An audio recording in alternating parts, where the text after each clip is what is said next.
Hello बच्चों, क्या हाल चाल है, कैसे हो। नीट अल्टीमेट में आपका स्वागत है। अपना चैप्टर चल रहा है बेटा कोऑर्डिनेशन कंपाउंड। बहुत इंपॉर्टेंट चैप्टर है, जैसा कि मैंने पहले लेक्चर में ही बताया था। हाँ, एक चीज और है।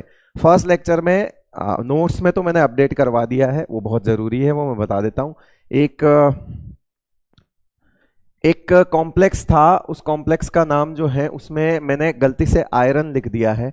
एनायनिक कॉम्प्लेक्स था, तो मेरे ख्याल से उसमें नाम होगा फेरेट, नाम होगा उसके अंदर। नोट्स में मैंने अपडेट करवा दिया है बेटा, ठीक है। वो जल्दी जल्दी में, शायद वो आखिरी के एग्जाम्पल थे, तो वो क्लास 2 घंटे से ऊपर की क्लास चल रही थी ना, तो मानसिक दबाव था। उस मानसिक दबाव में क्या है कि लिख दिया एनायनिक कॉम्प्लेक्स था। सही है, कुछ बच्चों ने कमेंट भी कर रखे हैं कि उसमें आयरन नहीं आएगा, फेरेट आएगा। डेफिनेटली उसमें फेरेट आएगा।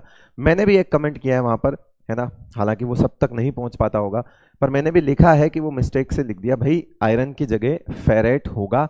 नोट्स में मैंने अपडेट करवा दिया है ना। तो आपको बताना जरूरी था, ताकि अब आप उस चीज को पकड़ लेंगे। 9 नंबर का कोई एग्जाम्पल था, 9 नंबर का, है ना। हेक्सासाइनो फेरेट होगा उसमें, hexacyanoferrate, potassium hexacyanoferrate third, ठीक है ना। ये वाला मेरे ख्याल से, आई थिंक जहां तक मैं गलत नहीं हूं, ये था K3FeCN6, है ना, ये था। तो एनायनिक कॉम्प्लेक्स है, तो इसका नाम हो जाएगा पोटेशियम हेक्सा साइनो, साइनो बोल दो, साइनाइडो बोल दो, एक ही बात है। हेक्सा साइनो फेरेट, और इसकी ऑक्सीडेशन स्टेट आ जाएगी 3। ये वाला, ये कॉम्प्लेक्स था भाई, ये सही नाम है उसका, है ना। गलती, जल्दबाजी में गलती हो गई थी। ऐसा नहीं है कि मैंने जानबूझ के गलत पढ़ा, आता है मेरे को, है थोड़ा विश्वास रखो ऐसा तो चलो बेटा। हाँ जी, वैसे तो आईसो में अगर हम बात करें कि आईयूपीएससी जो नेमिंग है वो वैसे हो चुकी है, बट एक स्पेशल केस होता है। आपने इस तरह के कॉम्प्लेक्स देखे होंगे जिसमें इस तरह से डबल डबल डब्बे दिखते हैं आपको, है ना। मतलब दोनों के दोनों ही कोऑर्डिनेशन आपस में ही एनायन कैटायन होते हैं, मतलब आपस में ही एनायन कैटायन होता है। जनरली हमने क्या देखा कि ऐसे डब्बे के बाहर या तो इधर पोटेशियम होता है, या इधर कोई एनायनिक वैलेंसी होती है, या उधर कोई कैटायनिक वैलेंसी होती है। लेकिन ये ऐसे कॉम्प्लेक्स हैं जिसमें डब्बा ही कैटायन होगा और डब्बा ही एनायन होगा, मतलब ये आपस में प्लस माइनस एक दूसरे को सेटिस्फाई कर रहे होते हैं। अगर इस तरह का केस हो तो नाम कैसे लिखें? तो ये तो तय है बेटा कि जो भी कैटायनिक कॉम्प्लेक्स होगा उसका नाम हम पहले लिखेंगे, है ना। जो भी कैटायनिक कॉम्प्लेक्स होगा उसका नाम हम क्या लिखेंगे?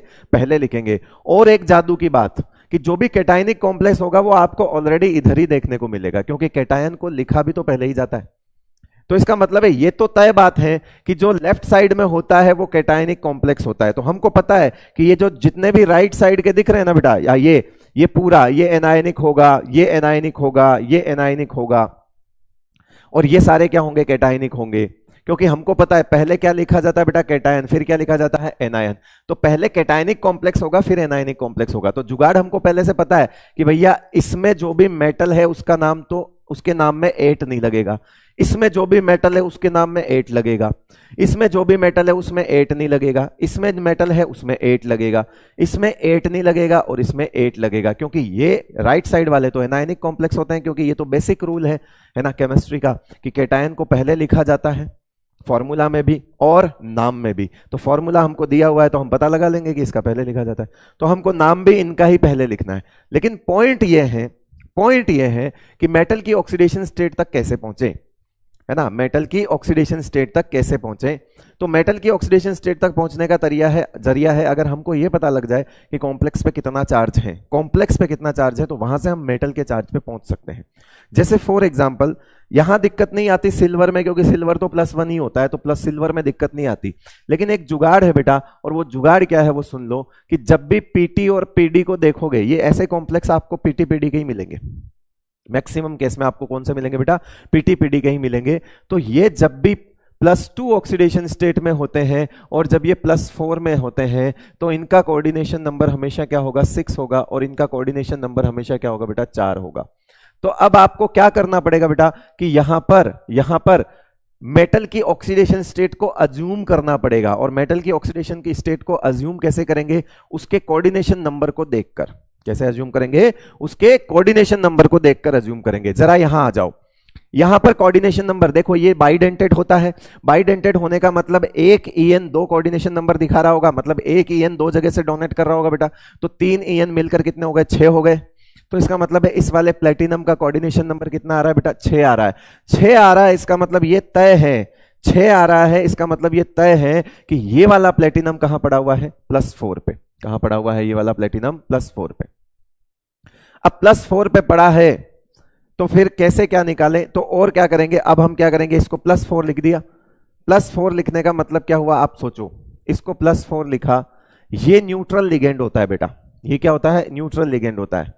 तो बाहर कॉम्प्लेक्स पर भी क्या होगा? +4 ही होगा। अगर न्यूट्रल है तो इसका मतलब है बाहर, अगर इसका जो जितनी ऑक्सीडेशन स्टेट है उतना का उतना चार्ज कॉम्प्लेक्स पर बाहर भी होगा, क्योंकि जो लिगेंड है वो तो न्यूट्रल है, तो उसकी वजह से कोई चेंजेस नहीं आएगा, तो उतना का उतना चार्ज बाहर भी आ गया। अब इस +4 को सेटिस्फाई करने के लिए -4 चाहिए। +4 को सेटिस्फाई करने के लिए क्या चाहिए बेटा? -4 चाहिए। -4 कैसे आएंगे वो सोचो। यहां देखो बेटा, पीटी कितने बॉन्ड बना रहा है? 4 बॉन्ड बना रहा है। 4 बना रहा है मतलब इस वाले प्लेटिनम की ऑक्सीडेशन स्टेट तो हमको पता चल गई कि सर ये तो +2 है, क्योंकि 4 कोऑर्डिनेशन नंबर है तो +2 है। अब +2 से हम कॉम्प्लेक्स के चार्ज पे पहुंच सकते हैं क्या? +2 से हम कॉम्प्लेक्स के चार्ज पे कैसे पहुंचेंगे? देखना, सिर्फ कॉमन सेंस वाली बात है बेटा, यहां कोई लॉजिक वॉजिक ऐसा कुछ कंसेप्ट, भारी कॉन्सेप्ट नहीं है, आप समझना। अगर इस पर +2 है और आप खुद सोचो इस पर +2 कब आएगा? इस पर +2 कब आएगा? ये 2 है, ये 2 क्यों है वो मैं बता देता हूं, फिलहाल रुको, फिलहाल समझो। अगर 4 क्लोरीन हट गए बेटा तो यहां पर +4 आएगा। 4 क्लोरीन अगर हट गए तो यहां पर क्या आएगा? +4 आएगा। और अगर यहां +4 आए और कॉम्प्लेक्स पे बाहर -2 हो, कॉम्प्लेक्स पे बाहर कितना हो? -2 हो, और ऐसे 2 कॉम्प्लेक्स हो तो -2 और -2 मिलकर किसको सेटिस्फाई कर लेंगे? +4 को सेटिस्फाई कर लेंगे। अब जरा वापस से सुनो, +4 वाला इधर, इस वाले के लिए तो कोई तकलीफ नहीं है बेटा, है ना, सब बढ़िया है। यहां देखो, एक कॉम्प्लेक्स का जिक्र करता हूं मैं पहले, PTCl4, है ना। देखो बेटा, यहां पर देखो, इसकी वजह से चार्ज कितना आया? +4। ये छोड़ के भागेगा तो +4 आएगा, लेकिन हम जानते हैं कि ये +4 में नहीं होगा, क्योंकि इसने कोऑर्डिनेशन नंबर कितना दिखा रखा है बेटा? 4 दिखा रखा है। इसका मतलब है हमको ये पता है कि ये है कहां पर? +2 पर पड़ा है। अब बेटा इसकी ऑक्सीडेशन स्टेट +2 कब आ सकती है? जब बाहर -2 हो, क्योंकि अगर इसकी वजह से +4 चढ़ेगा तो बाहर -2 और +4 मिलकर कितने हो जाएंगे? रिजल्टिंग +2 हो जाएंगे क्या? तो ऐसे कितने कॉम्प्लेक्स होंगे जिस पर -2 लगा दूं? मतलब ऐसे 2 कॉम्प्लेक्स ले लूं, ये देखो, ये ले लिए 2 कॉम्प्लेक्स, -2 के 2 कॉम्प्लेक्स हैं, तो इस पर -4 हो जाएंगे, -4 को सेटिस्फाई कर लेंगे, +4 को सेटिस्फाई कर लेंगे। तो अब आपको करना कुछ नहीं है, क्योंकि हमको जो जो चाहिए वो तो हमने ले लिया बेटा। हमको क्या करना है? अब सीधा सीधा नाम लिखना है। नाम लिखने में कैटायन का नाम पहले आता है, तो बताओ सबसे पहले इसका क्या नाम लिखोगे? इसका नाम लिखोगे बेटा बिस। क्या लिखोगे? Sorry, tris. बिस भी नहीं, ट्रिस आएगा, क्योंकि 3 है, तो नाम हो जाएगा बेटा क्या? ट्रिस। ट्रिस इथेन 1,2-डाइएमीन, 1,2-डाइएमीन, इथेन 1,2-डाइएमीन। कैटायन है तो नाम नहीं बदलेगा मेटल का, प्लेटिनम। और इसकी ऑक्सीडेशन स्टेट कितनी आ रही है? +4, तो ये रोमन में लिख दो +4, ऐसे आ जाओ। उसके बाद एनायन का नाम आएगा। एनायन के नाम में क्या है? टेट्राक्लोरिडो। क्या नाम आएगा इसके बाद? एनायन का नाम टेट्राक्लोरिडो, टेट्राक्लोरिडो प्लेटिनेट, टेट्राक्लोरिडो प्लेटिनेट। और यहां पर क्या आ जाएगा? 2। ये लो, ये इसका नाम हो गया बेटा। ये क्या नाम हो गया? इसका नाम हो गया। ये जुगाड़ समझ में आया कि कैसे किया अपन ने?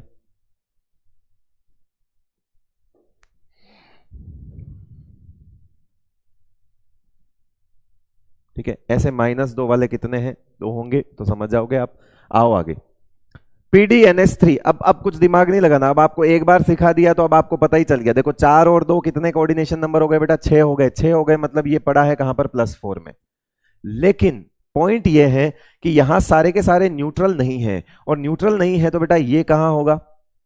+2 में। मतलब इसकी वजह से कितना चार्ज चढ़ेगा? +2 चढ़ेगा। अब इसको हमको +4 में लाना है। इस लिगेंड की वजह से यहां पर +2 चढ़ रहा है, लिगेंड की वजह से क्या चढ़ रहा है बेटा? +2 चढ़ रहा है, और हमको चाहिए +4, क्योंकि कोऑर्डिनेशन नंबर 6 है। तो क्या मैं बाहर भी +2 लगा दूं? अब +2 इसकी वजह से और बाहर के +2 की वजह से टोटल मिलके पैलेडियम कितने में हो गया बेटा? +4 में हो गया। तो हमको पता है, हमको क्या करना पड़ता है, ऑक्सीडेशन नंबर और कोऑर्डिनेशन नंबर का आपस में तालमेल बिठा के जो है वो चार्ज निकालना पड़ता है। इस वजह से यहां से निकाल पा रहे हैं हम, ठीक है, अज्यूम कर दें, क्योंकि होता है, ऐसा ही होता है। इस वजह से हमको और कोई रास्ता नहीं है, ऐसा ही दिमाग लगाना पड़ेगा। किसी एक के लिए तो सोचना ही पड़ेगा बेटा। जब एक कॉम्प्लेक्स पे चार्ज आएगा तो हमको पता है दोनों मिलके जीरो कब होंगे बेटा, जब इस पर क्या होगा, -2, और जब इस पर -2 होगा तभी तो बेटा प्लेटिनम पे इसकी वजह से +4 चढ़ेगा, इसकी वजह से कितना चढ़ेगा, +4 और -2 मिलकर कितने हो जाएंगे बेटा, +2। तो ये हो गया बैलेंस। अब बैलेंस हो गया तो नाम लिख दो, और नाम लिखने के लिए क्या लिखोगे, ये तो सिंपल है, ये देखो क्लोरिडो और एमीन, तो क्या लिखोगे, tetra amine, tetra amine, tetra amine डाइक्लोरिडो, ठीक है, पैलेडियम 4, ये हो जाएगा। उसके बाद आगे का नाम लिख दो, क्या आगे क्या नाम लिखोगे, टेट्रा क्लोरिडो,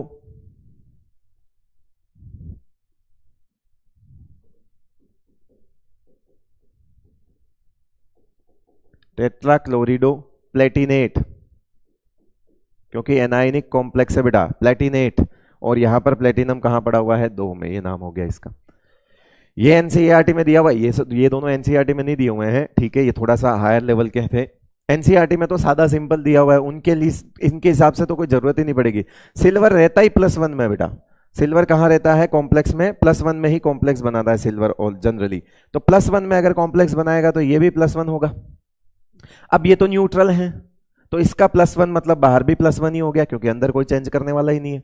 दूसरा हो AgCl2 की वजह से इस पर कितना चढ़ेगा बेटा, +2 चढ़ेगा, इस पर कितना चढ़ेगा, +2 चढ़ेगा, +2, लेकिन सिल्वर +2 में तो होता नहीं है, होगा कहां पर, +1 में, और ये +1 में कब आएगा, जब बाहर क्या होगा, चार्ज -1 होगा। यानी ये कैटायनिक कॉम्प्लेक्स +1, ये एनायनिक कॉम्प्लेक्स -1, 0 हो गए, न्यूट्रल हो गए, ये तरीका होता है।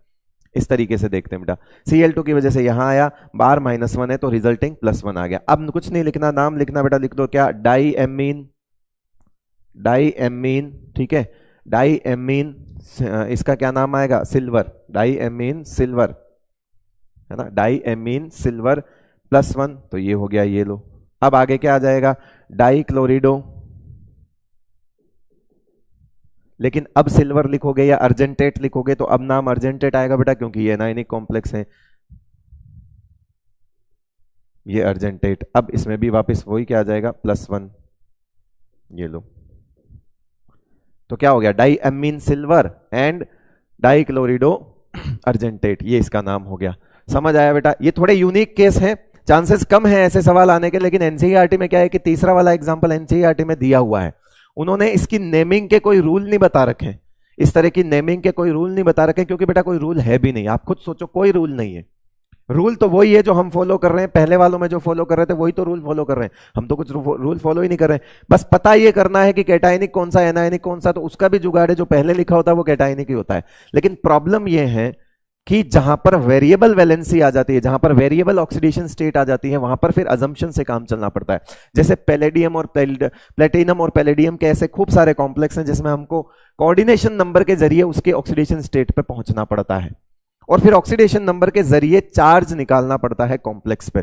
तो जैसा कि ऊपर वाले दोनों एग्जाम्पल में किए थे, है ना, वो हमने देख लिया। चले अब बात करते हैं बेटा आइसोमेरिज्म की। ये चीज तो हो गई, अब हम बात करेंगे क्या, आइसोमेरिज्म की। आइसोमेरिज्म 2 तरह का होता है। पहली चीज, आइसोमेरिज्म में सबसे इंपॉर्टेंट चीज यही होती है कि मॉलिक्यूलर फॉर्मूला सेम होता है।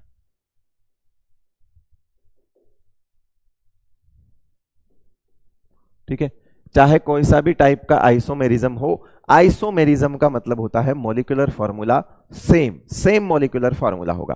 ठीक है, अब कैसा भी टाइप का हो, चाहे स्ट्रक्चरल हो चाहे स्टीरियो हो, और इनमें लिखे हुए जितने हैं इनके टाइप्स हो, एक बेसिक रूल है, एक बेसिक लाइन है, वो कभी नहीं बदलेगी कि isomers have same molecular formula. तो देखिए स्ट्रक्चरल आइसोमेरिज्म जो है वो कितने टाइप का होता है, हमारे पास 4 टाइप का होता है। और उसके बाद हमारे पास कौन सा है, स्टीरियो आइसोमेरिज्म है, और स्टीरियो आइसोमेरिज्म जो है वो कितने टाइप का होता है बेटा, 2 टाइप का, ज्योमेट्रिकल एंड ऑप्टिकल्स। चलिए तो अब बढ़ते हैं आगे हमारे स्ट्रक्चरल आइसोमेरिज्म की तरफ। चलिए तो फिर स्टार्ट करते हैं, क्या आयोनाइजेशन वाला स्टार्ट करते हैं बेटा। सबसे पहले बहुत आसान है ये वाले, मतलब बहुत आसान है, समझने वाले हैं, ठीक है। और नीट में ज्यादातर यही पूछे जाते हैं, और स्टीरियो में भी नीट, वैसे तो स्टीरियो में खूब सारे ऑक्टाहेड्रल कॉम्प्लेक्सेस होते हैं, लेकिन हम जब पढ़ेंगे तो मैं बता दूंगा कि नीट के लायक एनसीईआरटी में जितना दिया हुआ है ना, एनसीईआरटी में जितना गिवन है वो कहाँ तक है वो सब भी मैं एक्सप्लेन कर दूंगा सारी चीजें। तो फालतू में परेशान नहीं होना है कि सर हमको आइसोमेरिज्म समझना है, आइसोमेरिज्म समझने के लिए पूरी ऑर्गेनिक पढ़ी है बेटा, है ना। यहाँ पर पीओएस वीओएस लगा के अपने को कुछ टाइम खराब नहीं करना, अपने को चीजें, अपने को मतलब ये है कि सवाल हो जाना चाहिए, है ना। देखते ही सवाल कर लोगे आइसोमेरिज्म का, इससे ज्यादा तो कुछ नहीं चाहिए ना, यही चाहिए ना, ये हो जाएगा, ठीक है। आओ आगे। आयोनाइजेशन आइसोमेरिज्म क्या होते हैं वो देखो। आयोनाइजेशन आइसोमर्स किसको बोलते हैं कि isomers which produce different ions on ionization. मतलब आप देखो इनका मॉलिक्यूलर फॉर्मूला सेम है, क्योंकि वो तो हमारी कंडीशन पहले वाली, क्योंकि आइसोमेरिज्म तो हम बढ़ेंगे ही आगे तभी बेटा जब हम क्या बोलेंगे कि मॉलिक्यूलर फॉर्मूला क्या हो, सेम हो। तो इसका मतलब हुआ कि यहां पर देखिए सब कुछ सेम है, लेकिन एक चेंज है कि इसमें आयोनाइजेशन स्पीयर में ब्रोमीन आ गया, और इस वाले में ब्रोमीन अंदर बैठकर Cl- आ गया। अब जरा सोचो कि ये कब चेंज हुआ, तो इसको चेंज को क्या बोलेंगे, चेंज को क्या बोलेंगे कि डिफरेंट डिफरेंट आयन। अब हमको पता कैसे लगेगा, क्योंकि बेटा जब आप इसको आयन में, इसको पानी में डालोगे तो ब्रोमाइड आयन देगा, ये क्या देगा, ब्रोमाइड आयन देगा, और ये क्या देगा बेटा, ये देगा chloride ion. It gives Br- ion and it will give Cl- ion, ठीक है, Cl- ion in aqueous solution.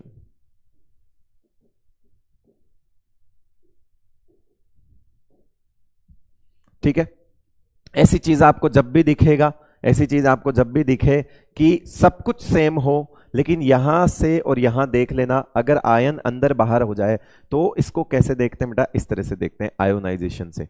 हाँ, ये अलग बात है कि जैसे अब और भी मान लो आप इसको सिल्वर नाइट्रेट के साथ जो है इसकी रिएक्शन करवाते हो AgNO3 के साथ, किसके साथ करवाते हो बेटा, AgNO3 के साथ, तो क्या बनेगा, ये सिल्वर जो है वो इसके साथ रिएक्शन करेगा बाहर वालों के साथ, तो इसमें प्रेसिपिटेट आएगा बेटा AgBr का, और इसमें प्रेसिपिटेट आएगा क्या, AgCl का। दोनों का प्रेसिपिटेट जो है वो अलग अलग होता है, इससे भी हमको पता चलता है, ये भी सबूत है कि एक में क्लोरीन अंदर बैठा है और दूसरे में कौन अंदर बैठा है बेटा, दूसरे में अंदर बैठा है कौन, ब्रोमीन अंदर बैठा है। तो ये तो सिंपल है, देखते ही पता लग जाएंगे बेटा। गलती मत करना, गलती वही करोगे कि पहले मॉलिक्यूलर फॉर्मूला जो है वो ध्यान रख लेना बेटा, molecular formula must be same.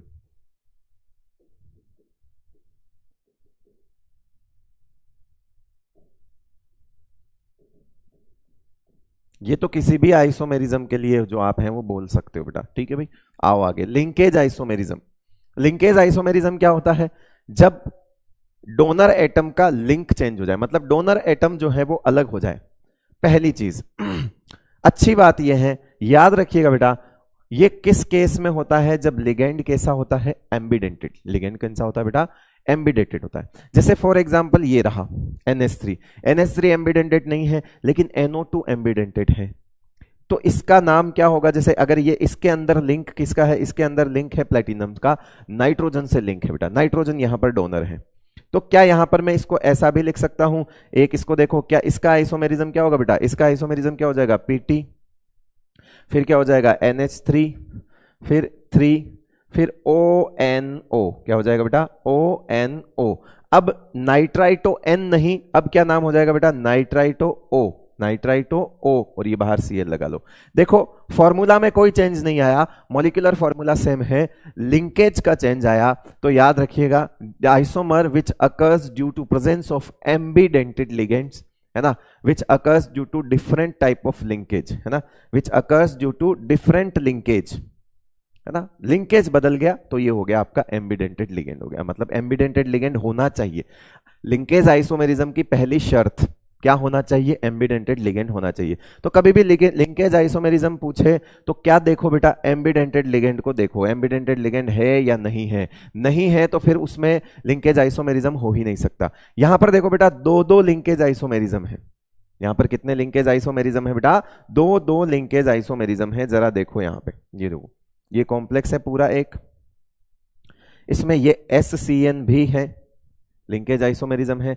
अब भी अगर देख लें हम तो एक बन सकता है, इसमें क्या क्या बन सकता है जरा सोचो, ये PT बन सकता है, EN बन सकता है, फिर SCN रहने दो, इसको ONO कर दो, SCN रहने दो, इसको ONO कर दो, ये लो, अब बन जाएगा ये, एक तो ये बन गया, SCN को स्टेबल कर दिया, ये दोनों बदल गए। फिर NO2 को स्टेबल कर दो, मतलब PT को कर दो, ऐसे कर दो, EN कर दो, ठीक है। फिर यहां पर SCN NO2 तो हो ही गया बेटा, तो अब क्या करेंगे, NCS, क्या कर देंगे हम, NCS, और फिर क्या कर देंगे यहाँ पे NO2, एक ये हो गया NO2, फिर NCS के साथ PT, EN, और फिर यहां पर क्या कर दोगे बेटा, NCS लिख दो, फिर यहां पे क्या कर दो, ONO कर दो, ठीक है। कितने हो गए, 4 हो गए, कितने हो गए बेटा, 4 हो गए।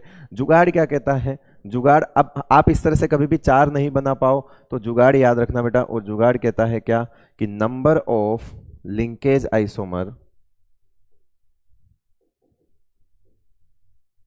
इज इक्वल्स टू 2 की पावर n, 2 की पावर n, और n क्या है, n is equals to number of ambidentate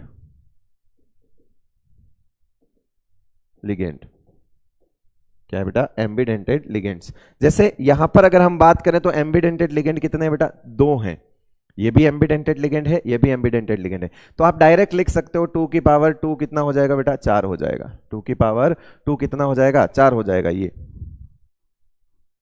2 की पावर 2 कितना हो जाएगा बेटा, 4, ये लो। तो डायरेक्ट 4 वैसे मैंने बना के भी दिखाया है, और अगर आप चाहो तो फॉर्मूला भी लगा सकते हो। यहाँ पे कितना हो जाएगा बेटा, 2 की पावर 1 तो 2 ही रह गया, क्योंकि एक ही एम्बिडेंटेड लिगेंड है, तो 2 की पावर 1 कितना होता है, 2 ही होता है, तो ये देखो 2 ही बने सिर्फ, तो जुगाड़ हो गया। अब कभी भी लिंकेज आइसोमेरिज्म के नंबर पूछे तो बता देना बेटा कि number of linkage isomerism is equals to 2 की पावर n, और n क्या होता है बेटा, नंबर ऑफ एम्बिडेंटेड लिगेंड्स, तो वो तो पहचान ही जाओगे बेटा, क्योंकि लिगेंड तो आप पढ़ते हुए आ रहे हो। आओ आगे, अगले पे चलते हैं। हाइड्रेट आइसोमर्स क्या कहलाते हैं, ये हाइड्रेट आइसोमर्स। हाइड्रेट आइसोमर नाम से पता चल रहा है, एनसीईआरटी में इसका एक और नाम दिया हुआ है बेटा, सोलवेट आइसोमर। क्या बोला हुआ है इसको, सोलवेट आइसोमर। एक ही बात है, क्योंकि जनरली आपको ये ऐसे ही पूछे जाएंगे सोलवेट के साथ।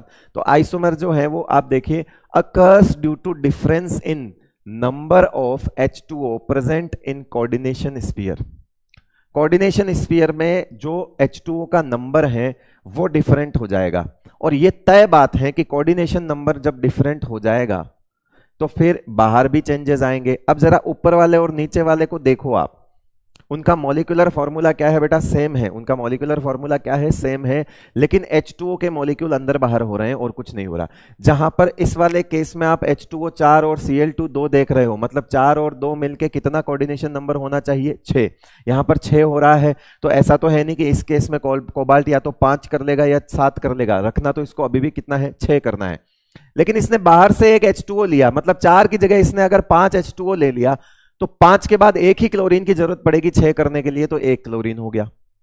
और फिर बाहर कितना रख दो, Cl2 रख दो। तो आप इसमें और इसमें फर्क देखिए क्या है, कि जब यहां से एक H2O अंदर गया तो बदले में एक Cl2 बाहर भी आया, बदले में एक Cl2 क्या हुआ बेटा, बाहर भी आया। ठीक है ना, समझ रहे हो मेरी बात को, बदले में एक Cl2 जो है वो बाहर भी आया। तो अब ऐसे आइसोमर को हम क्या कहेंगे, ऐसे आइसोमर को हम कहेंगे हाइड्रेट आइसोमर। तो ये दोनों क्या हो गए बेटा, ये दोनों आपस में क्या हो गए, हाइड्रेट आइसोमर।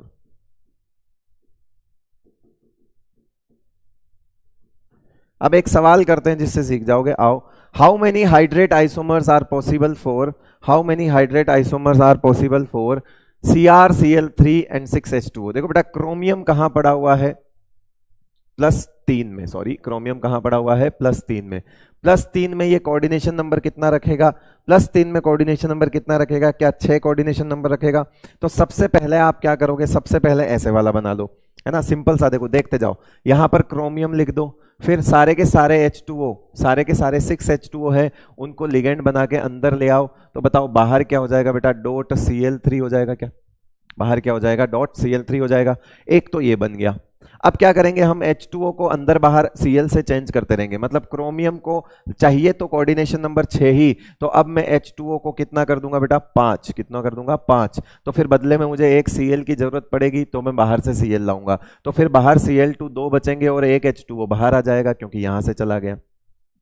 ये हो गया एक आइसोमेरिज्म, फिर एक आइसोमर हाइड्रेट आइसो। अगला देखो बेटा यहाँ क्रोमियम है, अब मैं क्या कर रहा हूँ H2O जो है वो कितना कर रहा हूँ 4 कर रहा हूँ, H2O कितना कर रहा हूँ 4, तो बदले में 2 Cl2 लगाने पड़ेंगे, टोटल तो 6 करने ना बेटा, तो 4 और 2 6 हो गए।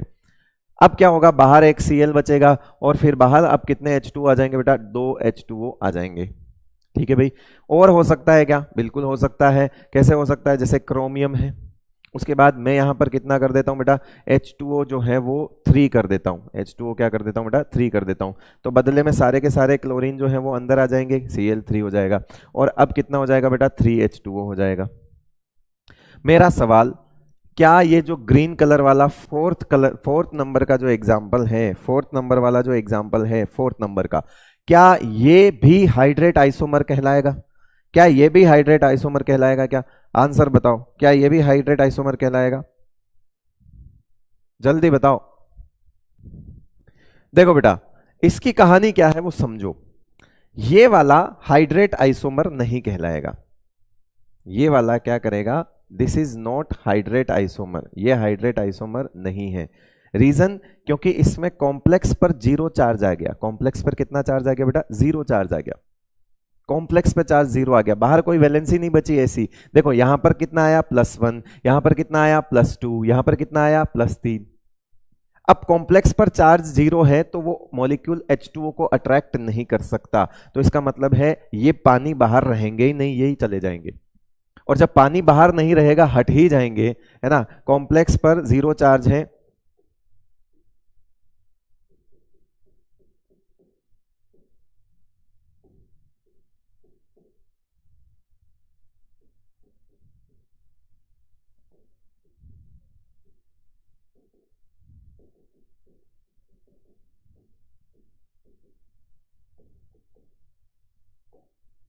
कॉम्प्लेक्स हैव 0 चार्ज, है ना, can not attract H2O molecules, मतलब and will not be exist, will not be exist, will not be exist in hydrated form.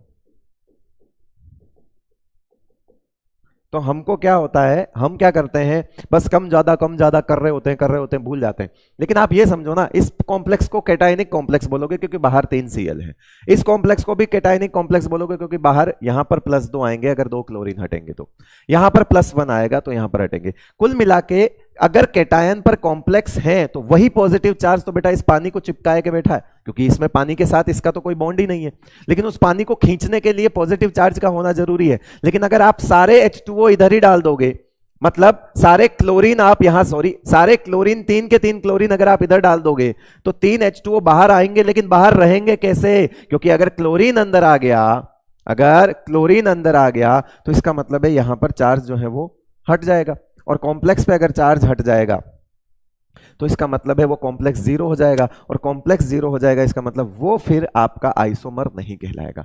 देख रहे हो, ये एक ऐसा केस है जहां पर मॉलिक्यूलर फॉर्मूला, वैसे तो मैं बोलूंगा ये मॉलिक्यूलर फॉर्मूला सेम नहीं है, रीजन क्योंकि ये 3 H2O यहां रहेंगे ही नहीं, और जब ये 3 H2O यहां नहीं रहेंगे तो H2O तो गायब हो गया बेटा। अब H2O गायब हो गया तो मॉलिक्यूलर फॉर्मूला तो सेम ही नहीं बचा, और मॉलिक्यूलर फॉर्मूला सेम नहीं बचा तो फिर उसको तो आप आइसोमर वैसे ही नहीं कहते हो, तो यूं समझ लो या फिर वैसे समझ लो, एक ही बात है। तो पानी यहां बचेगा नहीं बेटा, क्योंकि 0 पर पानी आ ही नहीं सकता, 0 चार्ज के साथ पानी साथ में रह ही नहीं सकता, ये रहेगा ही नहीं यहां पे, और नहीं रहेगा तो मॉलिक्यूलर फॉर्मूला बदल गया तो फिर अब आप इसको बोलोगे नहीं, ये वाली बात है। चलो अब आपसे एक सवाल, अगर आप इसको पानी में डालते हो, अगर आप इसको पानी में डालते हो, यहां पे अगर मैं इसको बोल देता हूं 1, इसको क्या बोल देता हूं मैं, ए बोल देता हूं, ए, ठीक है, इसको बोल देता हूं मैं बी, और इसको बोल देता हूं मैं सी, ये आइसोमर है नहीं तो मैं इसकी बात करूंगा नहीं, बात ही खत्म हो गई, तो ये हो जाएगा आपका क्या, ए बी सी। अगर मैं आपसे पूछूं, अगर मैं आपसे पूछूं कि 3 आइसोमेरिज्म, ये कितने हैं, ये 3 आइसोमर हैं, इसके कितने आइसोमर बनेंगे बेटा, 3 isomer, 3 isomer will be formed, ठीक है, और ये रहे तीनों के तीनों, ठीक है भाई, ये रहे तीनों के तीनों। अब बात करूं मैं कि number of ion in aqueous, number of ion, लिखते जाना बेटा, number of ions produce in aqueous medium. तो देखो ए वाले में देखो 3 क्लोराइड होंगे, 3, क्योंकि बाहर 3 है तो बाहर वाले तो आयोनाइज होते ही हैं, और एक ये पूरा होगा, 3 क्लोराइड होंगे और एक ये पूरा होगा, तो टोटल कितने आयन हो जाएंगे बेटा 4।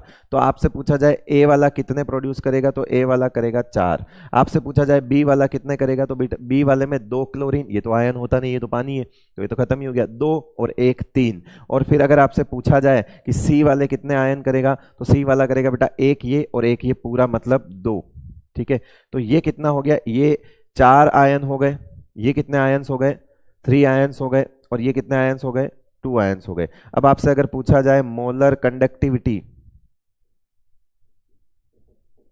मोलर कंडक्टिविटी मतलब जो है, अगर मोलर कंडक्टिविटी की बात करते हो तो वो कब ज्यादा होती है, जब नंबर ऑफ आयंस जो है वो ज्यादा होंगे। तो बताओ मोलर कंडक्टिविटी का अगर ऑर्डर लिखना चाहते हो बेटा, तो बोलते जाओ ए की सबसे ज्यादा, बी की सबसे कम और सी की सबसे कम हो जाएगी। ये मोलर कंडक्टिविटी का ऑर्डर हो गया। उसके बाद अगर आपसे पूछा जाए कि इसमें AgCl on reaction with AgNO3, पहला पॉइंट ये रहा, पहला पॉइंट ये रहा, नोट 1, ठीक है। अगला पॉइंट देखो, अगला पॉइंट देखो बेटा, अगला पॉइंट क्या लिखना है हमको, आओ अगला point, number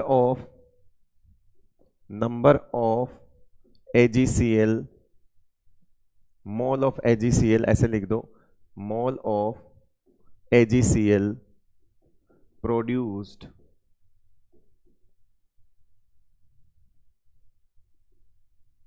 when on reaction with AgNO3। अगर इनमें से तीनों को, उन तीनों को ए बी सी को हम क्या करवाएंगे बेटा, AgNO3 के साथ करवाएंगे। यहां बाहर कितने हैं, 3 HCl है, यहां बाहर कितने Cl हैं, 2, यहां कितना Cl है 2। तो बताओ यहां पे ए वाला क्या प्रोड्यूस करेगा बेटा, बाहर वाला ही करेगा, AgCl के पीपीटी किस में आएंगे, बाहर वाले में आएंगे। तो ए वाला क्या करेगा बेटा, 2, कितने AgCl 3 AgCl, और बी वाला कितने करेगा बेटा 2 AgCl, और सी वाला कितना करेगा बेटा 1 AgCl। इस तरह से ये जो है वो प्रोड्यूस करेंगे, इस तरह से जो है वो प्रोड्यूस करेंगे। दूसरा, अगर 3 AgCl का पीपीटी आएगा, है ना, AgCl का मोल ऑफ AgCl प्रेसिपिटेटेड, है ना, इसको प्रोड्यूस्ड की जगह हम लिख देंगे प्रेसिपिटेटेड, पीपीटी, AgCl की क्या आएगी बेटा, पीपीटी आएगी, ये लो। तो ये कितने आएगा, 3 पीपीटी आएगा, ये 2 पीपीटी आएगा, और ये 1 पीपीटी आएगा। इस तरह से हम देख सकते हैं। अब हम बात करते हैं किसकी, अब बात करते हैं कि अगर हम इनकी कॉलिगेटिव प्रॉपर्टी देखें, तो कॉलिगेटिव प्रॉपर्टी तो क्या होता है बेटा, नंबर ऑफ आयंस ही होती है। कॉलिगेटिव प्रॉपर्टी क्या होती है, नंबर ऑफ आयंस होती है। तो कॉलिगेटिव प्रॉपर्टी भी का ऑर्डर क्या होगा, पीछे लिखा हुआ है,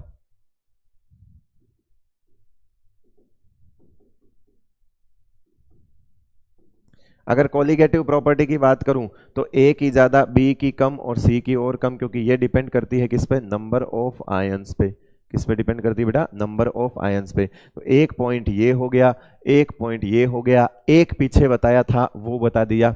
और दूसरी बात, और एक और पॉइंट लिख सकते हैं हम कि कंसंट्रेट H2SO4 के साथ अगर हम इनका रिएक्शन करवाएं, है ना, कंसंट्रेट H2SO4 के अगर मैं बात करूं तो देखते हैं क्या होता है। वहां पर लिखेंगे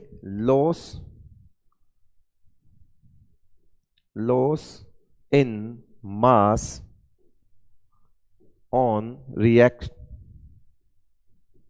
reaction with concentrate H2SO4, concentrate H2SO4। जो कंसंट्रेट H2SO4 होता है बेटा, वो क्या होता है बेटा, वो होता है आपका डिहाइड्रेटिंग एजेंट।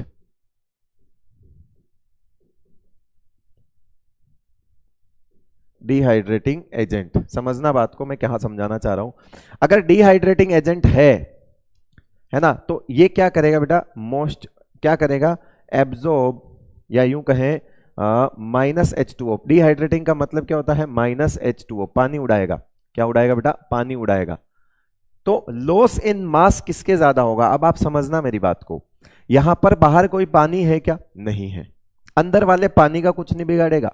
कंसंट्रेट H2SO4 अंदर वाले पानी का कुछ नहीं कर सकता, क्योंकि वो कोवेलेंटली बॉन्डेड हो चुका है। जो कुछ बिगड़ेगा वो बाहर वाले का बिगड़ेगा। यहां पर कितना पानी बाहर आ गया, 1। यहां पर कितना पानी आ गया बेटा, 2। अब कंसंट्रेट H2SO4 पहले वाले में डाला, कुछ लॉस नहीं कर पाया मास का, क्योंकि बाहर क्या है बेटा, H2O है ही नहीं, तो किसको डिहाइड्रेट करेगा, करेगा ही नहीं।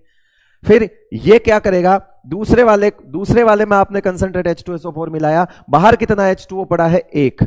उसको ये उड़ा देगा तो कुछ मास, जो भी इसका मास होगा इस पूरे का, उसमें कुछ लॉस होगा।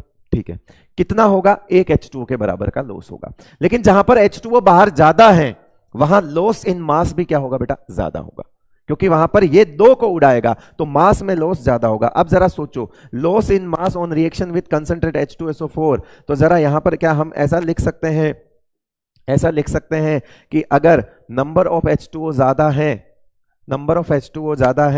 Number of H2O in ionic sphere, है ना, जितने ज्यादा होंगे, डिहाइड्रेशन भी उतना ज्यादा होगा, और लॉस इन मास भी उतना ही ज्यादा होगा। तो अब आपसे पूछा जाए कि सबसे ज्यादा H2O आयनिक स्फीयर में कहां है बेटा, तो तीसरे वाले में है। तीसरे वाले में सबसे ज्यादा है, तो बताओ C का लॉस इन मास सबसे क्या होगा बेटा, सबसे ज्यादा होगा। C वाले का लॉस इन मास सबसे ज्यादा होगा। यहां उसके बाद B होगा और उसके बाद A होगा। यहां पर कितने H2O हैं, 2 H2O डिहाइड्रेट होंगे। यहां पर 1 H2O है, यहां -2 H2O होगा बेटा, यहां पर -1 H2O होगा, और यहां पर कोई भी H2O नहीं है। तो मास में लॉस कहां हो रहा है, जहां पर H2O ज्यादा बाहर है, वहां पर डिहाइड्रेटिंग एजेंट जो है वो काम करेगा। समझ रहे हो मेरी बात को, मैं क्या समझाना चाह रहा हूं। ये कुछ पॉइंट थे बेटा, बहुत इंपॉर्टेंट थे। वैसे तो ये हाइड्रेट आइसोमर से रिलेटेड बातें नहीं है, ये वर्नर थ्योरी के बाद समझ आती है, लेकिन हमने बिना वर्नर थ्योरी के ही चेप दिया, है ना। यही तो जादू है बेटा, वर्नर थ्योरी तुम जानते ही नहीं हो क्या होता है, लेकिन मेरे को पता है वर्नर थ्योरी वगैरह में मैं वापस बता दूंगा ये सब चीजें, लेकिन आज आपने बिना वर्नर थ्योरी के ये चिपका दिया हाइड्रेट आइसोमर। चलिए बेटा, हाइड्रेट आइसोमर के बाद हम आगे बढ़ते हैं, that is coordination isomer. Coordination isomers कब होते हैं, occurs due to exchange of ligand between coordination sphere. देखो यहां पर कोई भी आयनिक स्फीयर नहीं मिलेगा आपको, ये उनमें होता है जैसा आज मैंने जिसकी नेमिंग सिखाई थी ना, आज मैंने किसी की नेमिंग सिखाई थी, उस टाइप के कॉम्प्लेक्स में ये होता है, उस टाइप के कॉम्प्लेक्स में ये होता है जिसमें दोनों ही डब्बे होते हैं, दोनों ही क्या होते हैं बेटा, कोऑर्डिनेशन स्फीयर होते हैं, दोनों के दोनों। उस टाइप के केस में ये चीज होगी। आओ जरा इसमें क्या क्या हो सकता है देखते हैं। यहां देखो चेंज क्या हुआ है, जरा अगर आपको विजिबल है तो देखिए, ML6 लिखा हुआ है, और दूसरे केस में मैंने लिगेंड को डैश करके अलग बनाया हुआ है, लिगेंड अलग है, लिगेंड क्या है वहां पर अलग है। हमने क्या किया, दोनों तरफ रहने तो 6-6 ही चाहिए, तो एक एक को इधर उधर कर दिया, मतलब डैश वाला एक अगर इधर लाऊंगा, डैश वाला एक इधर लाऊंगा, तो बिना डैश वाला उधर जाएगा। तो मैंने कलर जो है वो अलग किया ताकि आपको और ज्यादा समझ आए। रेड वाले में से एक इधर निकाल के डाला, तो ऑब्वियस सी बात है इसके में से भी उधर जाएगा, ग्रीन वाला भी क्या होगा बेटा, उधर जाएगा। ये रहा, समझ रहे हो मेरी बात को। तो ये हो जाएगा कुछ इस तरह से। अब यहां कुछ एग्जाम्पल है वो देख लेते हैं, इसमें क्या क्या हो सकता है। तो इसमें आप बदल के दिखा दो, बदल लो बेटा, कितना बदल सकते हो बेटा, एक बार करके देख लो। जैसे ये पीटी है, ऐसे कितना वितना तो नहीं, एक बार करके देख लो समझ जाओगे। ये पीटी है, अब मैंने क्या कर दिया बेटा, इसमें क्या कर दिया, यहां पर मैंने कर दिया क्या, NH3, ठीक है। पीटी यहाँ थोड़ा सा गड़बड़ है, इधर आएगा ये ब्रैकेट ना, पीटी, फिर उसके बाद मैंने क्या लिख दिया, NH3, और इसको मैंने कर दिया 3, NH3 को मैंने कितना कर दिया, 3, और फिर यहाँ पर क्या ले आया, एक Cl ले आया। जब यहाँ पर एक Cl ले आया तो Pt के बाद वापस एक NH3 इधर आएगा, और फिर यहाँ क्या हो जाएगा बेटा, Cl3 हो जाएगा। ठीक है, समझ रहे हो ना, ये लिंकेज आइसोमर हो गए। क्या हो गए, ये लिंकेज आइसोमर हो गए। और बन सकते हैं क्या लिंकेज आइसोमर इसके, है ना, इसके लिंकेज आइसोमर और बन सकते हैं क्या, बन सकते हैं क्या, सोच के बताओ। हाँ जी बताइए। देखो बेटा, यहां एक चीज समझने लायक है, और वो समझने लायक चीज क्या है वो समझिए। देखो, मैं यहां पर एक चीज बनाता हूं। मैं अब क्या करता हूं, जैसा कि आपके दिमाग में आ रहा होगा कि आपने हो सकता हो आगे से आगे बना भी लिया होगा, आप क्या कर रहे होंगे, आप अब और चेंज कर रहे होंगे। आप बोल रहे हो अभी तो और कर सकते हैं, तो आपने इसको 2 करके इधर Cl2 कर दिया। कर दिया भाई। उसके बाद उधर भी उतने का उतना ही हो जाएगा कि Pt हो गया। उसके बाद यहां पर भी NH3 कितना आ जाएगा बेटा, 2 आ जाएगा, और ये भी कितना आ जाएगा, Cl2 आ जाएगा। अब जरा सोचो, जरा सोचो, प्लेटिनम कितना कोऑर्डिनेशन नंबर रख के बैठा है बेटा, 4। कितना कोऑर्डिनेशन नंबर रख के बैठा है, 4 रख के बैठा है। 4 है तो इसका मतलब है प्लेटिनम का +2 में होना मस्ट है, क्योंकि 4 कोऑर्डिनेशन कब दिखाता है, ये +2 में दिखाता है। तो इसकी वजह से +2 आ गए, इसकी वजह से +2 आ गए, क्योंकि 2 Cl माइनस हटेंगे तो उस पर +2 आएगा। अब +2 आएगा, इसका मतलब बाहर तो 0 हो गया ना, क्योंकि +2 ही रखना है। अगर हमको इसकी वजह से ही वो +2 मिल गया और बाहर कोई चार्ज, ऑब्वियस सी बात है फिर बाहर चार्ज होगा या होगा, नहीं होगा, क्योंकि हम तो +2 में ही चाहते हैं उसको, क्योंकि कोऑर्डिनेशन नंबर कितना है, 4 है, तो उसका +2 में ही होना, वो +2 में ही रहेगा। अब वो जब अंदर के लिगेंड की वजह से ही +2 चढ़ चुका है, तो इसका मतलब बाहर 0 होगा, कोई प्लस माइनस नहीं होगा। अगर आप यहां प्लस लगाओगे तो वो +3 हो जाएगा, अगर यहां माइनस लगाओगे तो उसका प्लस घट जाएगा, जो कि होना नहीं चाहिए। तो कायदे से यहां पर कितना होगा, 0 होगा। यहां पर भी ऐसा ही है बेटा, यहां पर भी प्लेटिनम कितना दिखा रहा है, +2 दिखा रहा है, और फिर बाहर कितना हो जाएगा, तो +2 को रखना है तो बाहर 0 ही तो होगा बेटा, इसी की वजह से तो चढ़ा हुआ चार्ज है ये, क्लोरीन की वजह से। तो बताओ, हम तो जानते हैं पहले से कि जब भी ऐसे 2 डब्बे होंगे तो इधर वाला डब्बा कैटायन होगा और इधर वाला डब्बा एनायन होगा, क्या हम जानते हैं? तभी तो बेटा वो पास में है। अरे एक यूनिट कैटायन है और दूसरी यूनिट एनायन है, तभी तो उनके बीच में आयनिक बॉन्ड होगा, वरना वो दोनों कॉम्प्लेक्स कैसे साथ रह सकते हैं? तो बताओ, क्या ये दोनों 0-0 वाले चार्ज के कॉम्प्लेक्स साथ में रह सकते हैं क्या? तो यहां पे लिख दो कि both are neutral complex,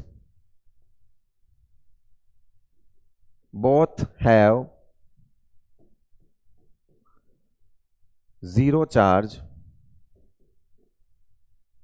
on complex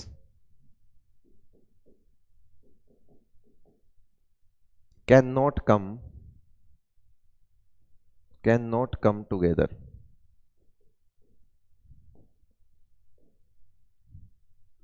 है ना, यहां पर 0 चार्ज जो है वो दोनों पर एक साथ नहीं आ सकता, है ना, which can not come together. 0 charge वाले दोनों एक साथ नहीं आ सकते, या यूं कहूं दोनों पर 0 चार्ज एक साथ नहीं आ सकता। अट्रैक्ट कैसे करेंगे? तो बताओ, क्या ये कोऑर्डिनेशन आइसोमर है? तो ये आंसर हो गया इसका, ये कोऑर्डिनेशन आइसोमर नहीं होगा, ये कोऑर्डिनेशन आइसोमर नहीं होगा। फिर एक और आता है, उसमें क्या है, उसमें आप क्या करोगे, उसके अंदर आप क्या करोगे, उसके अंदर आप करोगे क्या, सारे के सारे इधर उधर चेंज कर दोगे, सारे के सारे क्या कर दोगे बेटा, इधर उधर करके चेंज कर दोगे। मतलब NH3 जो है वो 0 कर दोगे, और NH3 4 जो है वो उसको एक बार NH3 पूरे 1 रख लो, और Cl क्या क्या कर दोगे, 4 कर दोगे। ऐसा कर सकते हो, इससे ज्यादा तो कुछ करोगे नहीं। हाँ भाई, अगला क्या बन सकता है वो देखो, अगला बन सकता है कुछ ऐसा। अब आपके दिमाग में आ रहा होगा कि हम इसको पीटी करके, और सर हम इसको NH3 3 कर देते हैं और एक Cl लगा देते हैं, लगा दो भाई। फिर उसके बाद सर हम इधर क्या करेंगे, तो हम कर देंगे पीटी। फिर उसके बाद क्या हो जाएगा, यहां पर भी क्या हो जाएगा बेटा, NH3 हो जाएगा, ठीक है, और इधर क्या हो जाएगा, Cl3 हो जाएगा। ये ऐसा कर सकते हो। अब जरा देखो, ये तो रिपीट हो गया, ये तो क्या हो गया, रिपीट हो गया। ये हम कर चुके हैं ना, ये वाला देखो दिख रहा है ना, ये तो हम कर चुके हैं, तो ये तो रिपीट हो गया। अब और क्या कर सकते हो, NH3, अच्छा इसको मैंने रिपीट ऐसे कर दिया, ओके मैं इसको थोड़ा सही कर लेता हूँ। आप, मैंने वो रिपीट ही बना दिया, हूबहू रिपीट हो गया। अभी समझाता हूँ मैं क्या समझा रहा हूँ। हाँ, 2 है तो मैं इसको 1 कर देता हूँ, तो इधर क्या आ जाएगा बेटा, Cl3 आ जाएगा, आ गया। फिर यहां पर क्या कर दूंगा मैं बेटा, पीटी। फिर उसके बाद क्या आ जाएगा, इधर NH3 3 आ जाएगा, और इधर क्या आ जाएगा, Cl। जरा देखो, ये जो है ये दोनों क्या है, रिपीटेड है। ये दोनों क्या है बेटा, रिपीटेड है, ये वाला और ये वाला रिपीटेड है, तो ये भी कोऑर्डिनेशन आइसोमेरिज्म नहीं होगा। उसके बाद यहां पर हम क्या कर सकते हैं, अब वो आपको तो पता ही है। अब क्या होगा, लास्ट वाला क्या हो सकता है बेटा, लास्ट वाला क्या हो सकता है, पीटी। फिर क्या कर दोगे, NH3 सारे का सारा गायब कर दो। मतलब NH3 अगर सारे का सारा गायब कर दोगे बेटा, तो वो क्या हो जाएगा, Cl4 हो जाएगा, है ना। और यहां पर क्या हो जाएगा, इधर सारा NH3 ले आओ, NH3 4। तो देखो, ये और ऊपर सबसे ऊपर वाला ये रिपीट हो चुके हैं, ये और ये दोनों वाले क्या हो चुके हैं बेटा, रिपीट हो चुके हैं, तो ये भी रिपीटेड है, तो इसका मतलब है ये भी कोऑर्डिनेशन कंपाउंड, कोऑर्डिनेशन आइसोमर नहीं होगा। मेरी बात समझ रहे हो? जो पहला वाला है और जो दूसरा वाला है वो सिर्फ दो ही हैं, तो ये होगा और ये होगा, तो यहां पर क्या लिख दोगे बेटा इन दोनों के लिए, टू, है ना, क्या लिख दोगे, two coordination C I only, ये टू सी आई ओनली, ये सी आई नहीं है, ये नीचे वाला सी आई नहीं है, नीचे वाला सी आई नहीं है। नहीं होने की वजह बता दी, एक ये इसलिए नहीं है कि both have zero charge can not come together, दोनों एक साथ नहीं आ सकते, जीरो जीरो, क्योंकि हमको पता है एक डब्बे पे प्लस एक डब्बे पे माइनस होगा तभी तो आएगा बेटा। अब आगे आ जाओ, अब हमारे पास तकलीफ ये आती है कि सर हमेशा हम ये ऐसा बना के देखेंगे क्या सर यार, तो अपने पास ऐसी कोई तकलीफ वाली बात नहीं बेटा, अपने पास क्या है, जुगाड़ है, अपने पास क्या है बेटा, जुगाड़ है। और जुगाड़ क्या कहता है, जुगाड़ ये कहता है कि इफ, दो जुगाड़ है अपने पास, पहला जुगाड़ और दूसरा जुगाड़। पहला जुगाड़ ये कहता है कि मेटल सेम, मेटल सेम का मतलब हो गया एल एन, जितने भी लिगेंड होंगे एम एल एन, और उसके बाद हमने लिख दिया एम एल डैश एन, मतलब मेटल सेम लिगेंड अलग अलग, मेटल सेम लिगेंड अलग अलग, और मेटल सेम लिगेंड अलग अलग है तो उसमें हम क्या करेंगे, n/2 कर देंगे, क्या कर देंगे बेटा, n/2, जितने लिगेंड होंगे उसको डिवाइड बाई 2 कर देंगे। जरा सोचो, अब यहां मेटल सेम था क्या, प्लेटिनम प्लेटिनम, मेटल सेम है, लिगेंड अलग है, कितना है, NH3 है और Cl4 है, ठीक है, लिगेंड अलग अलग हो गए। तो हमने क्या किया, हमारे पास कितने Ci आए बेटा, दो, कितने आए, दो, क्यों आए, क्योंकि 4 डिवाइड बाई 2 कर दो, n डिवाइड बाई 2 कर दो, वैसे ही दो आ जाएंगे, तो इतनी माथाफोड़ी करने की जरूरत नहीं, डायरेक्ट लिख सकते हो कितने Ci बनेंगे। अगर मेटल सेम लिगेंड अलग अलग तो बताओ n/2 कर दोगे। चलो अब आगे आ जाओ, अगले में देखो, अगर मेटल और लिगेंड दोनों ही अलग अलग हो जाए तो क्या करेंगे, मतलब मेटल भी अलग, और यहां पर MLN लिख दिया, और उसके बाद मैंने लिख दिया बेटा यहां पर क्या, M डैश, वो भी मेटल भी अलग हो जाए दूसरे वाले डब्बे में, और लिगेंड भी अलग हो जाए, तो बेटा हो जाता है is equal to CI is equal to N, कितना हो जाएगा, CI is equal to N। फिर आपका आंसर हो जाएगा जितने लिगेंड है उतने चिपका दो, जितने लिगेंड है उतने चिपका दो, सिंपल सी बात है, जितने लिगेंड है उतने चिपका दो। तो जैसे फॉर एग्जांपल यहां पर क्या कर सकते हैं हम, PTNS3 4 है ना, ZnCl4 देख सकते हैं, जैसे फॉर एग्जांपल आगे समझ लेते हैं हम इसको, एग्जांपल्स ये ले लिया मैंने, PTNS3 4 है ना, PTNS3 4, रुक जी, NH3 4, और यहां आ गया बेटा ZnCl4, ठीक है भाई, ZnCl4 ये आ गया आपका, एक ये हो गया। उसके बाद हम देख सकते हैं यहां पर, मान लीजिए यहां पर मैंने लिख दिया PTNS3 4, और यहां पे लिख दिया मैंने PDNS3 PDCl4, ठीक है, एक एग्जाम्पल हो गया। और भी एग्जाम्पल, अच्छा यहां पर देखिए बेटा, मेटल अलग अलग है तो कितने लिगेंड है, N इज इक्वल्स टू 4, ठीक है, तो फिर इसका मतलब हो गया CI भी क्या है, 4 होंगे, क्योंकि मेटल और लिगेंड दोनों डिफरेंट हैं, मेटल भी अलग है और लिगेंड भी डिफरेंट है, तो मेटल और लिगेंड अगर अलग अलग होंगे तो उसको क्या बोल देंगे हम, नंबर जितने लिगेंड होंगे उतना हमारा CI हो जाएगा। यहाँ पर मेटल और लिगेंड अगेन अलग अलग है, तो यहाँ पर भी N4 है, तो ये CI जो है वो किसके बराबर हो जाएगा, N के बराबर हो जाएगा, और वो भी कितना हो जाएगा, 4 होगा। तो यहाँ पे ऊपर भी लिख दो CI is equals to N is equals to 4, तो ये 4 आइसोमेरिज्म जो है वो शो कर सकता है। उसके बाद यहाँ पर आता है क्या, है ना, अब मान लीजिए मैंने ऐसा लिख दिया, क्रोमियम का लिख दिया भाई, है ना, एक एग्जांपल और ले लेते हैं, चलो क्रोमियम, फिर लिख दिया मैंने NH3, और यहाँ पर लिख दिया क्या, NH3 के बाद 6, और उसके बाद लिख दिया मैंने वापस से यहाँ पर क्रोमियम, है ना, और क्रोमियम के बाद मैंने लिख दिया यहाँ पर NO2-6, NO2- मतलब NO2-6, ठीक है। एक बार सेटिस्फाई करके देख लेते हैं, ये क्रोमियम जो है +3 में हो जाएगा, ठीक है, इस क्रोमियम पे माइनस, इस क्रोमियम पे +3 चढ़ाओगे, -6 +6 चढ़ेगा, बाहर -3 होगा तो +3 है, ठीक है, करेक्ट है, इसमें कोई गलत नहीं है कॉम्प्लेक्स में। देखो बेटा यहाँ पे क्या हुआ, यहाँ पे मेटल सेम है ना, मेटल क्या है, सेम है, मेटल सेम है, लिगेंड डिफरेंट है, लिगेंड क्या है, डिफरेंट है, तो CI क्या हो जाएंगे, CI जो हो जाएगा वो हो जाएगा n/2। n कितना है यहाँ पर 6 है, तो बताओ 6/2 का मतलब कितना हो जाएगा 3। इसके कितने CI आ जाएंगे बेटा, 3 CI आ जाएंगे। ये तरीका होता है डायरेक्ट कोऑर्डिनेशन आइसोमेरिज्म निकालने का। ठीक है भाई, ठीक है, समझ रहे हो। चलो बढ़े आगे। अब तो कोई दिक्कत नहीं है, समझ में आ रही चीज। आओ अब बढ़ते हैं हम आगे अपने किसकी तरफ, स्टीरियो आइसोमेरिज्म की तरफ बढ़ते हैं, है ना। एक आइसोमेरिज्म और होता है, वैसे आप देखना चाहो तो, वैसे मैंने लिखा हुआ नहीं है पर चलो आपको बता देते हैं। एक होता है कोऑर्डिनेशन पोजीशन आइसोमर, वैसे एनसीईआरटी में गिवन नहीं है इसलिए बोल रहा हूं। कोऑर्डिनेशन पोजीशन आइसोमेरिज्म, ये वैसे दिया हुआ नहीं है, मैं बता देता हूं, ये वैसे दिया हुआ नहीं है एनसीईआरटी में, लेकिन ठीक है फिर भी पढ़ा देता हूं। ये होता है इन ब्रिजिंग कॉम्प्लेक्स, ब्रिज कॉम्प्लेक्स में, किसमें होता है, ये ब्रिज कॉम्प्लेक्स में होता है। अब जैसे ब्रिज कॉम्प्लेक्स क्या होते हैं, ब्रिज कॉम्प्लेक्स का मतलब हो गया जहां पर दो लिगेंड जो होंगे वो ब्रिजिंग का काम करेंगे। दो लिगेंड क्या कैसा काम करेंगे, ब्रिजिंग का काम करेंगे। जैसे फॉर एग्जांपल यहां बना दिया मैंने, क्या यहां बना दिया मैंने PT, फिर मैंने बना दिया NH2, उसके बाद मैंने बना दिया O2, उसके बाद वापस यहां बना दिया PD। ये लो, दो मेटल के बीच में ब्रिजिंग का काम करें। यहां पे मैंने लगा दिया Cl और यहां पे लगा दिया मैंने NH3 और NH3। याद रखिएगा बेटा, है ना, याद रखिएगा, ब्रिजिंग पोजीशन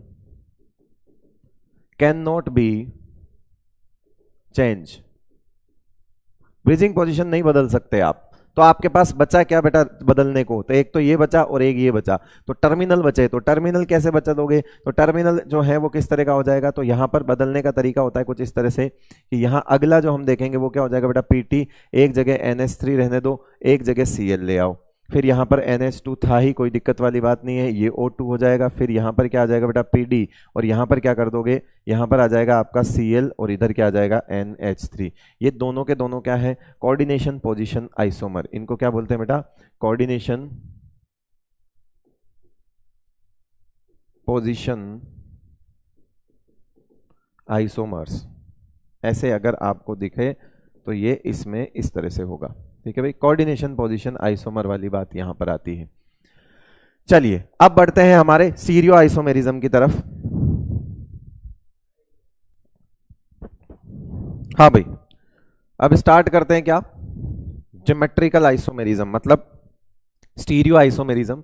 स्टीरियो आइसोमेरिज्म में हमारे पास दो होते हैं, GI एंड OI, मतलब geometrical isomerism and optical isomerism, है ना। दोनों को मिला के बोला जाता है बेटा स्टीरियो आइसोमेरिज्म, SI। ठीक है भाई, चलिए सबसे पहले हम बात करते हैं किसकी, ज्योमेट्रिकल आइसोमेरिज्म की। ज्योमेट्रिकल आइसोमेरिज्म क्या होता है, वही सिस और ट्रांस, आप तो जानते ही हो। ठीक है, तो बेसिक बातें बताने की जरूरत तो है नहीं, आपको पता ही है सिस और ट्रांस जो होता है वो उसको GI वगैरह बोलते हैं। इन सबसे पहले हम बात करें किसमें, इन स्क्वायर प्लेनर कॉम्प्लेक्स। किसमें बात करें हम, स्क्वायर प्लेनर कॉम्प्लेक्स। सबसे अच्छी बात यह है कि जो स्क्वायर जो आइसोमेरिज्म होता है, स्क्वायर की अगर बात करें तो इसके अंदर ज्योमेट्रिकल आइसोमेरिज्म तो हम देख लेंगे, लेकिन अच्छी बात यह है कि हम इसमें ऑप्टिकल आइसोमेरिज्म की बात करेंगे ही नहीं। इसमें हम ऑप्टिकल आइसोमेरिज्म की बात नहीं करेंगे। तो एक काम करते हैं, यहाँ पर कुछ हेडिंग जो है उस हेडिंग को अपन एक काम करते हैं, हेडिंग ये वाली रखते हैं, इन स्क्वायर प्लेनर कॉम्प्लेक्स, और उसके बाद हम यहां पर नीचे लिखते हैं क्या, सबसे पहले, है ना, स्क्वायर प्लेनर कॉम्प्लेक्स की बात करते हैं। उसमें हम पहले देखते हैं ऑप्टिकल आइसोमेरिज्म। पहले क्या देखते हैं बेटा, ऑप्टिकल आइसोमेरिज्म, कि क्या कोई ऑप्टिकल आइसोमेरिज्म शो करेगा।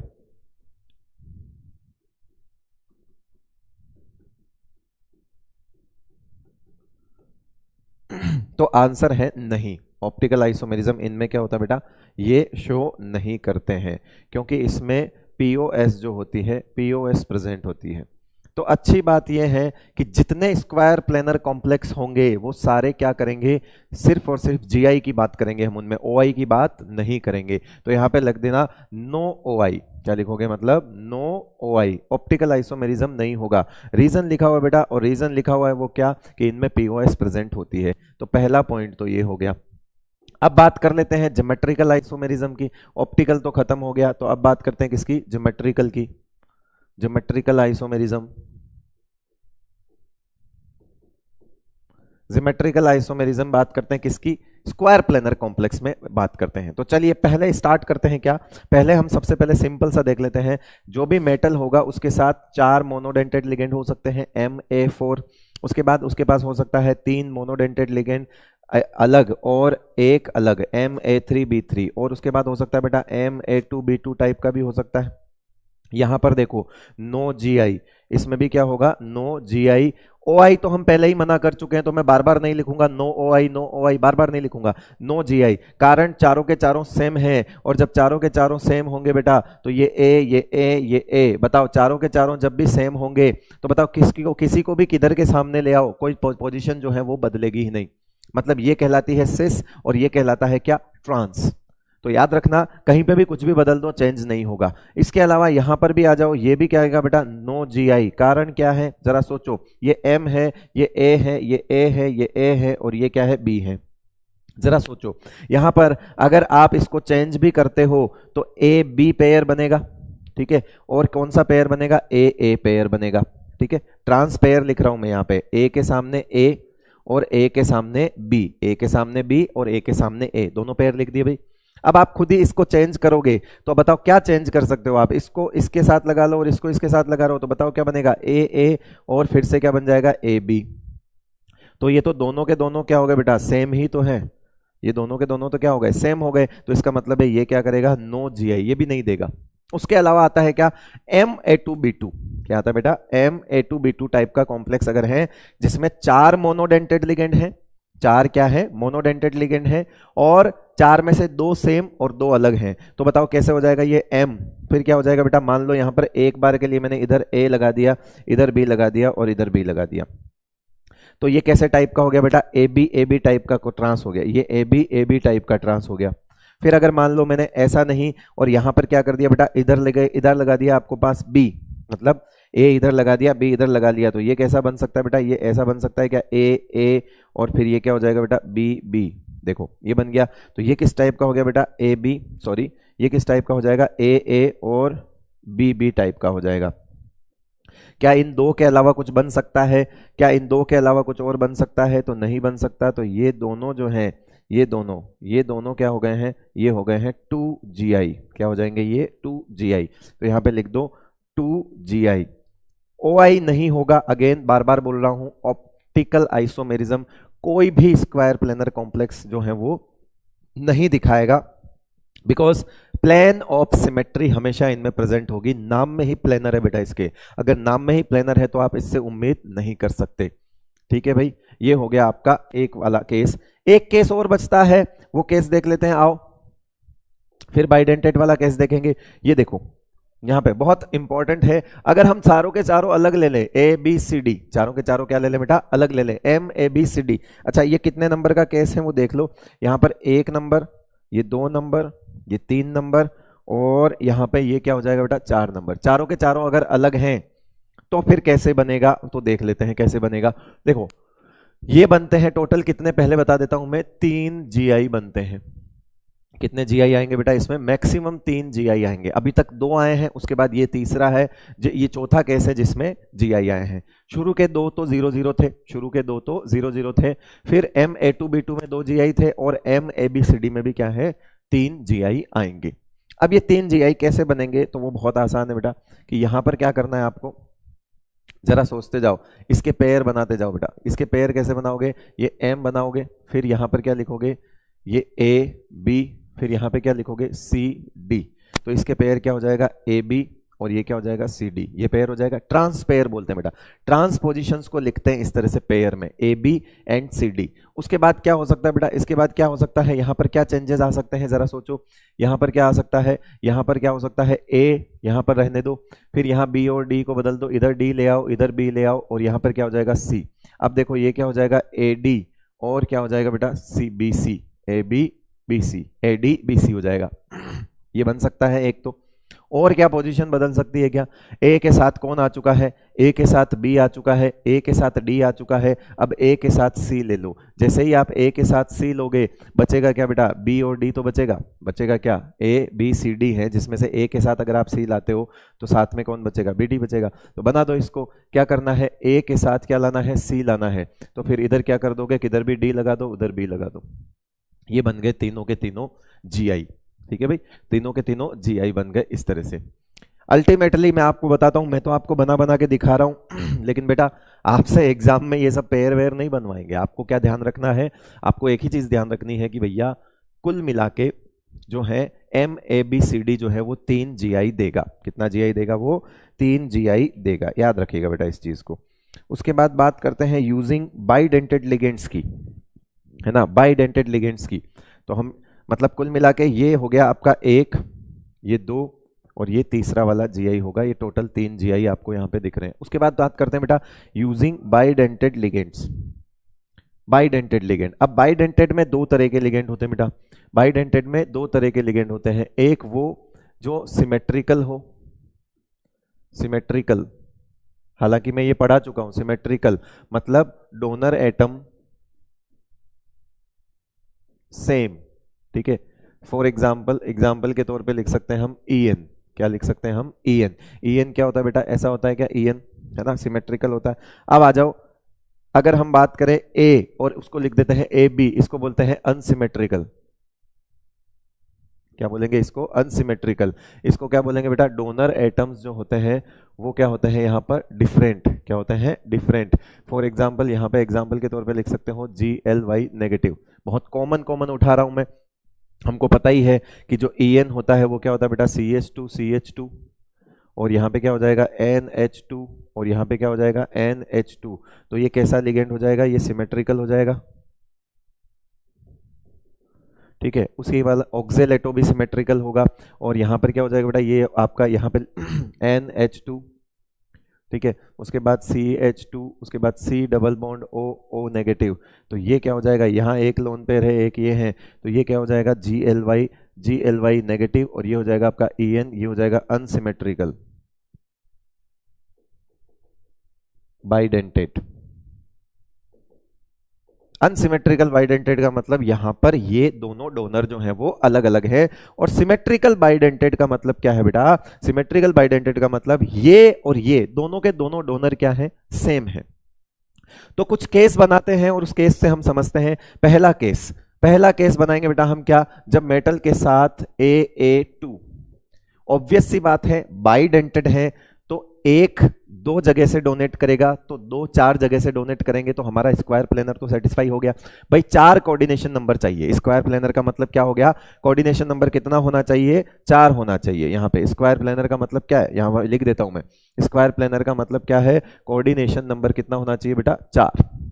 तो जब मोनोडेंटेड होंगे तो फिर 4 की जरूरत पड़ेगी, है ना। और अगर बाइडेंटेड है तो सीधी सी बात है 2 की ही जरूरत पड़ेगी, वो मिलकर ही 4 कर लेंगे क्योंकि एक 2 जगह से डोनेट करता है तो 2 4 जगह से डोनेट करेंगे। दूसरी चीज यहां पर अगर मैं M यहां पे लिख दूं क्या? A एक बार लिख दिया। अब इसको कॉम्बिनेशन में ले जाता हूं। ये कितनी जगह से डोनेट करेगा बेटा? 2 जगह से। अब मैंने इसके साथ लिख दिया B2, तो 2 ये और 2 ये मिलकर 4 हो गए बेटा। तीसरा अगर मैं यहां पर MA और फिर यहां पे क्या लिख देता हूं बेटा? BC, मतलब जो दोनों लिए हैं मोनोडेंटेड वो भी डिफरेंट ले लिए हैं। तब क्या होता है? क्या ये जीआई देगा या नहीं देगा? चौथा केस मैंने ले लिया बेटा M AB वाला ले लिया, AB2 ये वाला ले लिया, अनसिमेट्रिकल ले लिया बेटा इस बार। और 5वां केस में लेता हूं क्या? MAB, सॉरी इसको ऐसे लिखते हैं MAB और यहां पर लिख दिया मैंने क्या? B2 और फिर ले लिया मैंने MAB और फिर BC ले लिया। ठीक है, MAB2 2 GI देगा और यहां पर अगले वाले में देख लिया मैंने। चलो अब बात करते हैं इनकी एक एक करके, समझ जाओ, छोटे छोटे से समझा दूंगा, अभी समझ आ जाएगा। जब सारे सेम ही हो गए बेटा, जब सारे ही सेम हो गए तो किस बात का GI जरा सोचो। यहां पर एक बात बताओ, ये M है, यहाँ पर ए होगा, यहाँ पर डोनर ए होगा, वो रिंग बना रहा होगा, फिर यहाँ पर भी ए होगा, फिर यहाँ पर भी ए होगा, वो रिंग बना रहा होगा। तो जरा सोचो इसमें किस तरह का बनेगा, ए के सामने हमेशा ही ए ही आएगा, किसी को भी बदल दो कुछ नहीं होगा बेटा। तो यहाँ पे क्या कर दोगे, नो जी आई, क्या कर दोगे इसमें, नो जी आई, इसमें क्या हो जाएगा बेटा, नो जी आई, मतलब नहीं देगा।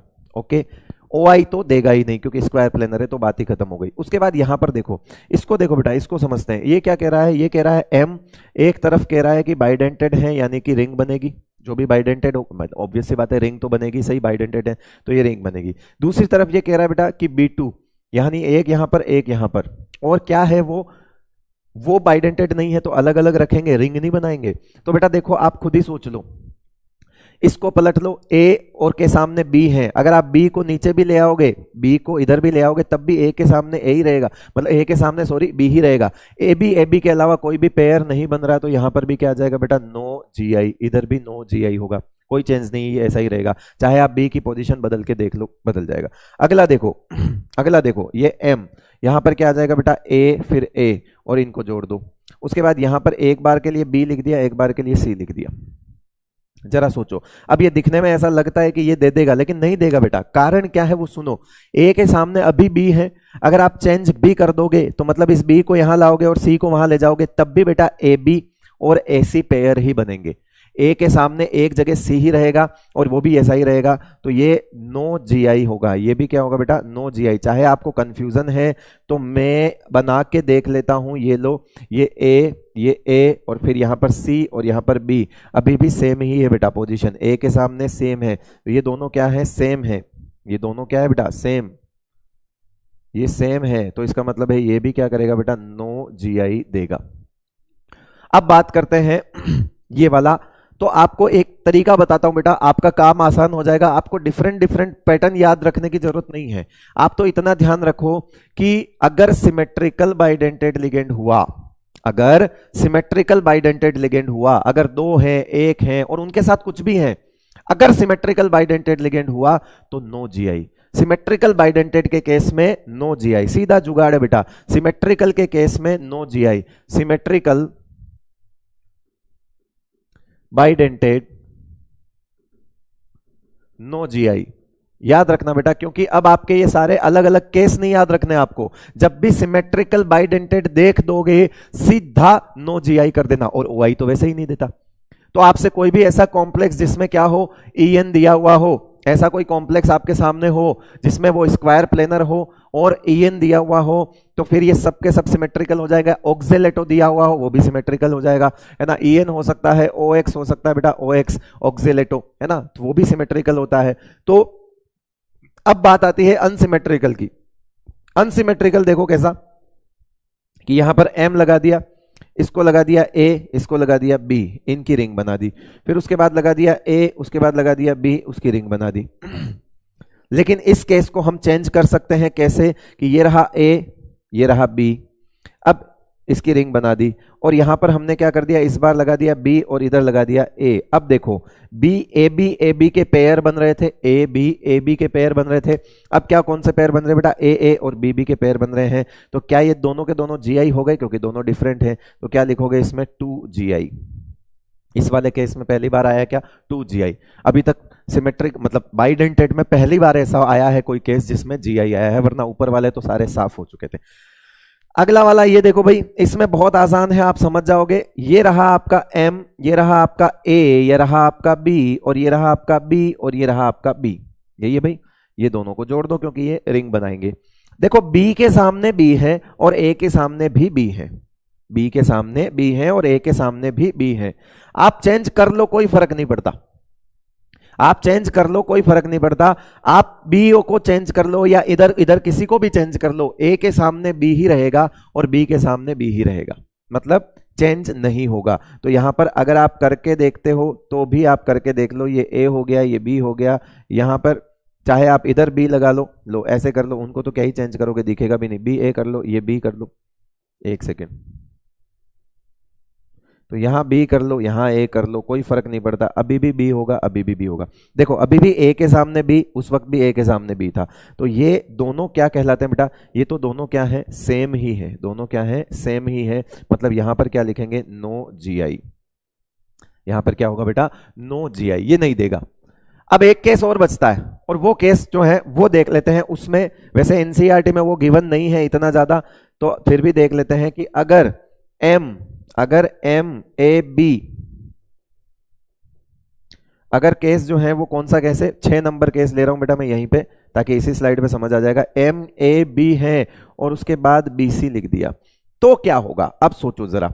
यहां पर हमने बना दिया क्या, एम, फिर क्या बना दिया इस पे, ये ए ये बी, और इनको जोड़ दिया एक बार के लिए, यहां पर बी सी लिख दिया। ठीक है, बी सी, बी के सामने बी है, ए के सामने सी है, तो अब क्या करेंगे हम, यहां पर ए लिख दिया, यहां पर बी लिख दिया, इनको चेंज करेंगे, इधर सी ले आएंगे, इधर बी ले आएंगे। अब देखो ए के सामने बी आ गया, जबकि पहले ए के सामने, ये तो अलग हो गया ना बेटा, ये दोनों तो क्या हो गए, अलग अलग हो गए, ये दोनों अलग अलग हो गए। इसका मतलब क्या हो गया कि अब ये कितने जीआई देंगे बेटा, ये देंगे 2 जीआई। हालांकि ये केस जो है वो बहुत कम पूछा जाता है, पर मैंने कहा एक है तो उसको क्यों बचाना, तो आपके सामने हो गया इस तरह से। 6 केस हैं जिसमें से 3 उड़ा दो, 6 केस हैं जिसमें से 3 उड़ा दो, क्योंकि जब भी सिमेट्रिकल देख लो, चाहे वो 2 देखो चाहे वो 1 देखो, जब भी सिमेट्रिकल देख लो उड़ा दो नो जीआई, और ओआई तो वैसे ही नहीं होता, तो वो साफ हो गए। तो वैसे अलग अलग याद नहीं करने को ले, सर 1 2 3, सिमेट्रिकल बाइडेंटेड हटाओ, नहीं देगा, नो जीआई, और ओआई तो वैसे ही नहीं देता। फिर अनसिमेट्रिकल में, अनसिमेट्रिकल में अगर दोनों अनसिमेट्रिकल है देगा, अनसिमेट्रिकल और 2 बाइडेंटेड सेम है, अनसिमेट्रिकल और 2 मोनोडेंटेड अगर सेम है नहीं देगा। फिर अनसिमेट्रिकल है और दोनों मोनोडेंटेड अलग अलग हैं, देगा। तो कुल मिला के इतने सारे पढ़ने के बाद 2 ही जगह पे तो जीआई आए हैं बेटा, और नंबर में तो दोनों के दोनों ही सेम है, तो ये 4 नंबर और 6 नंबर के अलावा कोई जीआई दे ही नहीं रहा। तो बेटर क्या है, 4 को नहीं देने का याद रखोगे, या 2 ऐसे केस याद रखोगे जो देते हैं। मतलब कॉमन सेंस वाली बात है, सिंपल है, कंपटीशन एग्जाम की तैयारी ऐसे ही की जाती है कि भाई जो 2 दे रहे हैं उनको देख लो, जो 2 दे रहे हैं उनको देख लो, जो नहीं दे रहे हैं उनकी बात क्यों करते हो। बाकी आपको दिमाग में होना चाहिए कि हाँ ये होते हैं केस, केस पता होने चाहिए, लेकिन एक लोड तो कम हो गया ना कि यार वो तो देते ही नहीं है। ठीक है, तो बेटर ये है कि जो 2 देते हैं उनका तो ध्यान रखो, खास तौर से कि कितना देते हैं, कि 2 देते हैं और ये भी 2 देता है। और अच्छी बात यह है कि बाकी तो आपको याद ही नहीं रखने। ये पूरा केस हो गया बेटा यूजिंग बाइडेंटेड लिगेंड वाला केस हो गया। अब हम आगे बढ़ते हैं, और आगे हम क्या करने वाले हैं, टेट्राहेड्रल के अंदर चीजें देखेंगे। कोऑर्डिनेशन नंबर 4 में ही हमने स्क्वायर प्लेनर खत्म कर लिया, अब हम बात करने वाले हैं किसकी, टेट्राहेड्रल की। हाँ भाई, बात करते हैं टेट्राहेड्रल कॉम्प्लेक्स की। टेट्राहेड्रल कॉम्प्लेक्स में सबसे पहले जिस तरह से स्क्वायर प्लेनर में ऑप्टिकल आइसोमेरिज्म नहीं था, उसी तरह से टेट्राहेड्रल जो है वो क्या करेंगे, टेट्राहेड्रल नो जीआई, टेट्राहेड्रल जो है वो नो जीआई। मतलब टेट्राहेड्रल कॉम्प्लेक्स जो है उनकी पोजीशन कुछ ऐसी होती है, ये पोजीशन है, मेटल यहां होगा, फिर यहां होगा, और फिर यहां होगा, ये एक कुछ पोजीशन होगी बेटा। ठीक है, ऐसा वाला। ठीक है, अब यहां पर अगर चारों के चारों मेटल जो हैं वो डिफरेंट लग जाए, चारों के चारों जो हैं वो लिगेंड जो, सॉरी मेटल नहीं, चारों के चारों लिगेंड जो है वो डिफरेंट लग जाए, तो ये क्या हो जाएगा, टेट्राहेड्रल, लिखना देख, tetrahedral complex is optically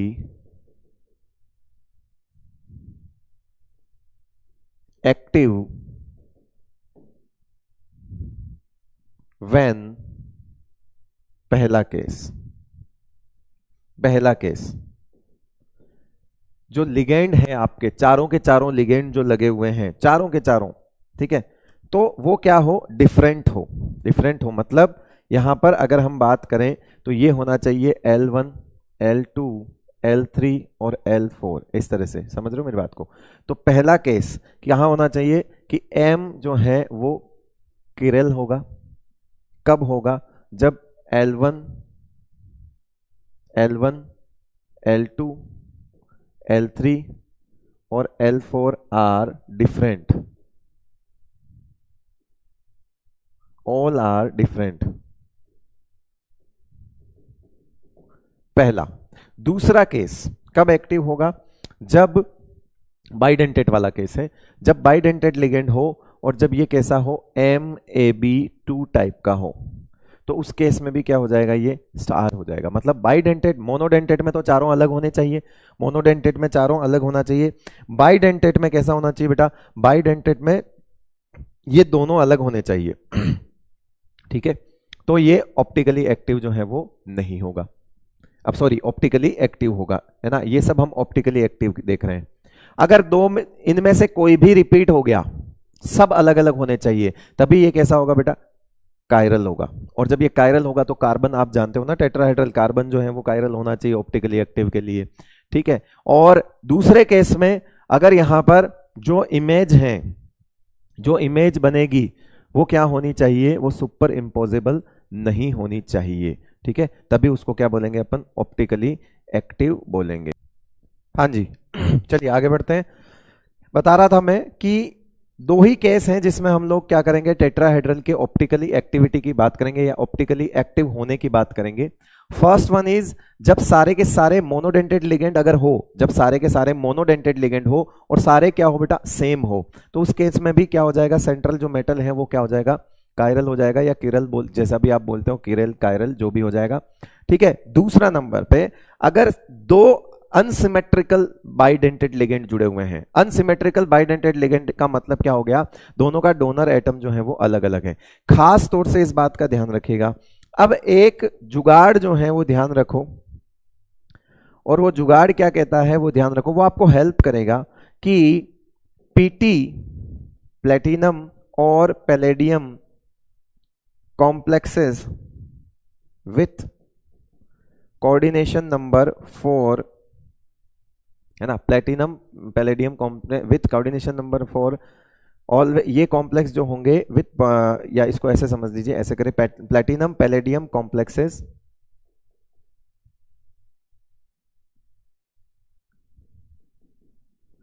with coordination number 4 is always square planar. ठीक है भाई, एक तरीका तो ये है, जुगाड़ है, काम आएगा, अभी समझना कैसे काम आता है। उसके बाद दूसरा जुगाड़ क्या कहता है, दूसरा जुगाड़, पहला जुगाड़ ये हो गया, दूसरा जुगाड़ क्या होता है, Zn, ये हमको आगे पता चलेगा जब हम VBT पढ़ लेंगे, तब हमको समझ आएगा ऐसा क्यों होता है।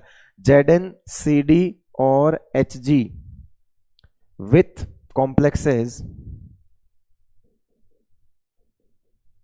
With coordination number 4 is always tetrahedral. क्योंकि आपके दिमाग में एक डाउट आया होगा, और वो डाउट क्या आया होगा कि सर कोऑर्डिनेशन नंबर 4 तो टेट्राहेड्रल भी होता है और कोऑर्डिनेशन नंबर 4 जो है वो स्क्वायर प्लेनर भी होता है, तो सर हम पता कैसे लगाएंगे कि कौन स्क्वायर प्लेनर है, कौन टेट्राहेड्रल है, ये सब चीजें हम देखेंगे कैसे। तो बेटा दो चीजें आपको बहुत हेल्प करने वाली है, हालांकि VBT पढ़ने के बाद तो क्लियर हो जाएगा, वैलेंस बॉन्ड थ्योरी पढ़ने के बाद तो क्लियर हो जाएगा, तो इतनी सी बात के लिए मैं आइसोमेरिज्म को लास्ट में नहीं ले जा सकता। IUPAC के बाद आइसोमेरिज्म पढ़ना जो होता है वो छोटा सा टॉपिक है, तो वो सही रहता है, अभी खत्म कर लेते हैं इसको। तो देखो यहां पर कुछ सवाल दिए हुए हैं, और वो सवाल हम करते हैं कि find number of GI and OI in following complexes. In complexes में आप GI OI संभाल के दिखाओ। चलो पहली बात, प्लेटिनम है, पहली बार क्या है लिखा है, प्लेटिनम है, कोऑर्डिनेशन नंबर 4 है, तो स्क्वायर प्लेनर बोलेंगे, है ना। ये सब के सब, ये सब के सब क्या हो जाएंगे बेटा, स्क्वायर प्लेनर हो जाएंगे, सब के सब क्या हो जाएंगे, ये स्क्वायर प्लेनर, क्योंकि सब के सब क्या है, प्लेटिनम है, और प्लेटिनम और पैलेडियम जो होते हैं वो 4 के साथ कभी भी टेट्राहेड्रल नहीं बनाएंगे, वो स्क्वायर प्लेनर ही बनाएंगे। आओ आगे देखते हैं, और किस किस के स्क्वायर प्लेनर हो सकते हैं वो तो हम समझ जाएंगे जब VBT पढ़ लेंगे, तो उसके बाद आप समझ जाओगे। आओ जरा देखो ये किस टाइप का है, क्या ये MA3B टाइप का है, अंदर अंदर वाला देखते हैं बेटा सिर्फ, है ना, बाहर वाले से हमको मतलब नहीं होता। ये किस टाइप का है, MA3 टाइप का है। फिर उसके बाद क्या ये MA2BC टाइप का है, क्योंकि दोनों अलग अलग हैं, MA2BC टाइप का है। ये किस टाइप का है बेटा, MABCD टाइप का है। ये किस टाइप का है बेटा, En क्या होता है, सिमेट्रिकल होता है, दोनों जगह नाइट्रोजन होते हैं, तो ये हो गया बेटा सिमेट्रिकल का मतलब ये है MAAB2 टाइप का। ये कौन सा हो गया बेटा, ये हो गया आपका M। और ग्लाइसिन जो होता है, ग्लाइसिनेटो, वो अनसिमेट्रिकल होता है, इसलिए ये कैसा हो जाएगा बेटा AB2 टाइप का। जैसे ही आपने ये टाइप निकाले, जैसे ही आपने ये टाइप निकाले, हमको पता है इधर OI तो कोई देगा ही नहीं, तो ये क्या देगा, नो GI। इसमें GI कितने हो जाएंगे, 0, GI 0, और OI तो 0 होते ही है, सब में पहले ही लिख दो। इसमें भी OI तो 0 हो गई, स्क्वायर प्लेनर है तो 0 लिख दो। MA2BC, MA2BC में कितने हो जाएंगे बेटा, GI कितने होते हैं, 2, जाकर देख लो पीछे लिखा हुआ है, 2 हो जाएंगे। MABCD, OI तो क्या होंगे बेटा, वही 0, लेकिन GI कितने हो जाएंगे इसमें, GI हो जाएंगे इसमें 3, मैक्सिमम होते हैं जब चारों अलग अलग होते हैं तो। उसके बाद यहां पर क्या है, देखो सिमेट्रिकल बाइडेंटेड बोलते ही GI 0 कर दो, सिमेट्रिकल बाइडेंटेड बोलते ही क्या कर दोगे, GI 0 कर दो। OI तो वैसे ही 0 है, इसमें GI भी क्या हो जाएगा बेटा, 0 हो जाएगा। मैंने बताया था सिमेट्रिकल जब भी देख लो स्क्वायर प्लेनर में, उसका GI 0 कर दो। अनसिमेट्रिकल है तो बताओ OI तो तब भी क्या होगा बेटा, 0 होगा, लेकिन जो GI है वो कितने होंगे, 2 GI होंगे। ये रहे, इस तरह से फटाफट फटाफट सवाल हम कर सकते हैं। अगला देखो जिंक है, अभी बताया था जिंक कैडमियम जो है वो 4 कोऑर्डिनेशन नंबर के साथ क्या होते हैं, टेट्राहेड्रल होते हैं। तो ये सारे के सारे क्या होंगे, ये सब क्या कहलाएंगे बेटा, ये सब क्या है, टेट्राहेड्रल। क्या है ये, टेट्राहेड्रल, ये सब टेट्राहेड्रल है। तो अब टेट्राहेड्रल है तो देखते जाओ, टेट्राहेड्रल में ये कौन सा केस हो गया, अरे ये तो M, ये A और B2 टाइप का केस हो गया। ये किस टाइप का केस हो गया बेटा, MA2 B2 टाइप का केस हो गया। ये किस टाइप का केस हो गया बेटा, MAB2 टाइप का केस हो गया। ये किस टाइप का केस हो गया बेटा, MABCD। क्या चारों लिगेंड अलग हैं, क्या चारों लिगेंड अलग हैं, बिल्कुल अलग हैं। तो बताओ ये कैसा हो गया, सेंटर कायरल हो जाएगा। तो बताओ ये क्या होगा, GI तो इनमें किसी में नहीं होता, GI सब में क्या हो जाएगा, 0 हो जाएगा। ये OI भी नहीं देगा, GI भी नहीं देगा, ना तो OI देगा ना ही GI देगा, तो ये काट दो काट दो, ये लो। उसके बाद GI तो कोई नहीं देगा, तो GI तो वैसे भी मैं लिख रहा हूँ कोई नहीं देता है। ये भी OI भी नहीं देगा क्योंकि क्या हो गया, सेम हो गया। ये दे देगा आपका OI, ठीक है, ये दे देगा ऑप्टिकली एक्टिव होगा। और ये क्या दे देगा, आप यहाँ पे ऑप्टिकली एक्टिव दे देगा। और कितने हो जाएंगे इसके, 2 हो जाएंगे बेटा, कितने हो जाएंगे, 2, ठीक है, 2 कितने हो जाएंगे, 2, एक ये और उसकी इमेज। चलो उसके बाद यहाँ पर कितना हो जाएगा, ये कितने हो जाएंगे, ये भी 2 हो जाएंगे बेटा, ये भी OI दे देगा। और ये भी कितने हो जाएंगे, 2 हो जाएंगे, ठीक है भाई।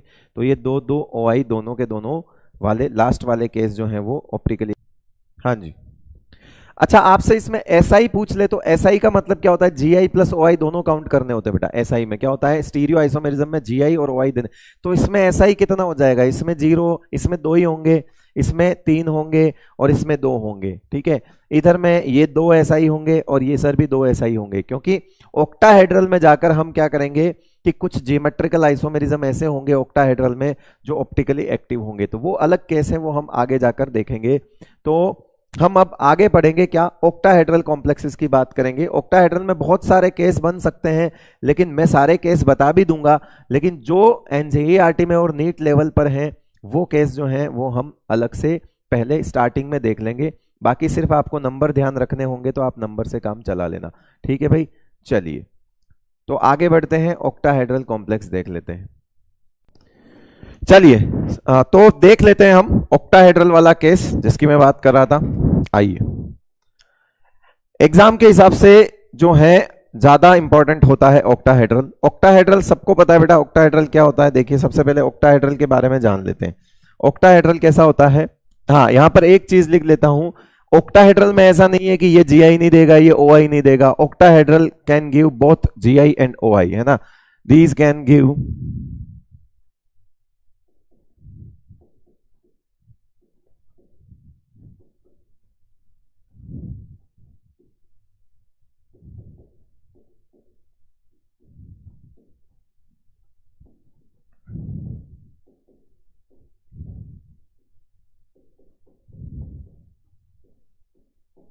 OI, GI, these type of complexes can give both GI and OI, दोनों दे सकते हैं बेटा। पहले बात कर लेते हैं कि ये GI का केस समझ लेते हैं, फिर मैं OI के लिए तो एक जुगाड़ बता दूंगा, आपको समझ आ जाएगा उससे। पहले GI का केस देखो, यहां देखो बेटा, ये क्या बनाया हमने, एक ऑक्टाहेड्रल बनाया। क्या बनाया, एक ऑक्टाहेड्रल बनाया इस तरह से, ऐसे वाला। मैंने यहां लिख दिया लिगेंड 1 मोनोडेंटेट के केस में, ligand 2, ligand 3, ligand 4, ligand 5, ligand 6। ठीक है, अब देखो ये देख पा रहे हो, ऐसा वाला होगा ये ना, 3D के अंदर समझो, एक पेन जो है वो ऊपर होगा इस तरह से, और इसके रेस्पेक्ट में नीचे 4 पेन होंगे, 1 2 3 और 4, ये दिख रहे हैं, 1 3 4 6 वाले। ठीक है, तो बताओ सिस पोजीशन क्या होती है बेटा, सिस पोजीशन होती है 90 डिग्री। सिस पोजीशन क्या होती है, 90 डिग्री। तो पहले सिस पोजीशन होती कितनी है वो देख लेते हैं। सिस पोजीशंस कितनी होती है और एंगल कितना होता है उनके अंदर, 90 डिग्री वाला एंगल होता है। तो बताओ L2 का 1 के साथ, L2 और L1 आपस में क्या है, ये वाले अगर मैं इसको चलो नंबर दे देता हूं, ज्यादा बेटर है, इसको मैं क्या दे देता हूं 1, इसको दे देता हूं मैं 2, इसको दे देता हूं 3, इसको दे देता हूं 4, इसको दे देता हूं 5 और इसको दे देता हूं 6, ऐसे नंबर दे दिए मैंने। ठीक है, अब देखो जरा जरा सोच के बताओ कि 1 2 पोजीशन क्या होगी, सिस होगी। फिर 1 के साथ 6 पोजीशन भी क्या होगी, सिस होगी। फिर 1 के साथ 3 पोजीशन भी क्या होगी, सिस होगी। और 1 के साथ 5 पोजीशन भी क्या होगी, सिस होगी। ये दिख रहा है आपको, 4 सिस दिख गए। इसी तरह से नीचे वाला जो डंडा है वो भी ऊपर वाले की तरह इन चारों के साथ होगा। तो बताओ ये क्या हो जाएगी बेटा, 1 नहीं सॉरी 4 के साथ किसकी, 5 की, इस वाले के साथ 4 के साथ 5 की, 4 के साथ किसकी, 4 के साथ किसकी, 3 की, 4 के साथ किसकी, 3 की, ये लो। उसके बाद 4 के साथ किसकी, 2 की, ये लो। उसके साथ 4 के बाद किसकी, 6 की, ये लो। 4 के साथ 6 की, है ना। नीचे से अज्यूम कर पा रहे हो ना, नीचे से भी ये 90 डिग्री होगा। तो ऊपर वाला डंडा कौन सा, 1 नंबर, नीचे वाला डंडा कौन सा, 4 नंबर। तो जैसे ऊपर वाले डंडे के साथ 4 बॉन्ड थे, ये नीचे इधर भी 4 आए। अब प्लेन की भी बात करो, प्लेन की भी बात करो। ये देखो ये आपस में भी तो 90 डिग्री बेटा, स्क्वायर प्लेनर को देखो, आपस में भी तो 90 डिग्री, मतलब 6 और 2 भी 90 डिग्री है, 6 और 2 भी 90 डिग्री है, 2 और 3 भी 90 डिग्री है, ये लो। 2 और 3 भी, 3 और 5 भी 90 डिग्री है, ये लो। 3 और 5 भी 90 डिग्री, 5 और 6 भी 90 डिग्री है, 5 और 6 भी 90 डिग्री है। कुल मिला के टोटल कितनी पोजीशन हो गई बेटा, 12। कितने पोजीशन हो गई, 12 सिस पोजीशन, है ना। 12 ट्रांसपोजिशन होती है। ट्रांसपोजिशन कौन सी होती है बेटा, ट्रांसपोजिशन देख लेते हैं। ट्रांस में क्या आ जाएगा बेटा, ट्रांस में होता है 180 डिग्री। और ट्रांस हमेशा कितना होता है, एक, इसमें 3 ही ट्रांस होते हैं बेटा, 1 के साथ 4, फिर 6 के साथ 3 और फिर 2 के साथ 5, ऐसे लिख लो, ये लो। तो ये हो गई आपकी कितनी, 3 ट्रांसपोजिशन। सर ये हमको क्यों बता रहे हो, क्योंकि वैसे तो मैं ये VSEPR में केमिकल बॉन्डिंग में ही बता चुका हूं, लेकिन फिर भी यहां पर भी सवाल पूछ लेंगे कि ऑक्टाहेड्रल कॉम्प्लेक्स में टोटल सिस पोजीशन कितनी होती है। तो पता होना चाहिए 12 सिस पोजीशन होती है और ट्रांस पोजीशन 3 होती है। ये बेसिक सवाल पूछा जा सकता है आपसे कभी भी। हालांकि अभी आइसोमेरिज्म शुरू नहीं किया है, तो अब करते हैं। एक OI का जुगाड़ है बेटा, OI का, है ना, जुगाड़ फॉर OI।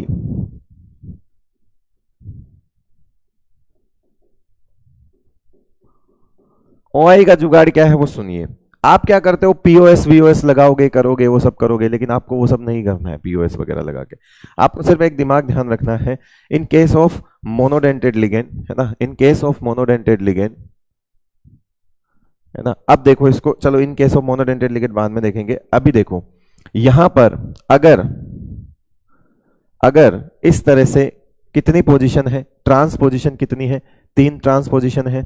अगर 3 ट्रांस पोजीशन में से किसी भी ट्रांस पर, तीनों में से किसी भी ट्रांस पर अगर कोई ग्रुप जो है वो सेम आ गया, मतलब इधर भी A है और इधर भी A है, अगर इधर भी A है और इधर भी A है, तो फिर इस केस में ये हो जाएगा अपना rule 1।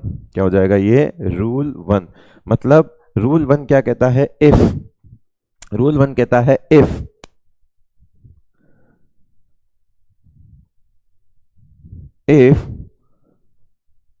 Transposition, if any transposition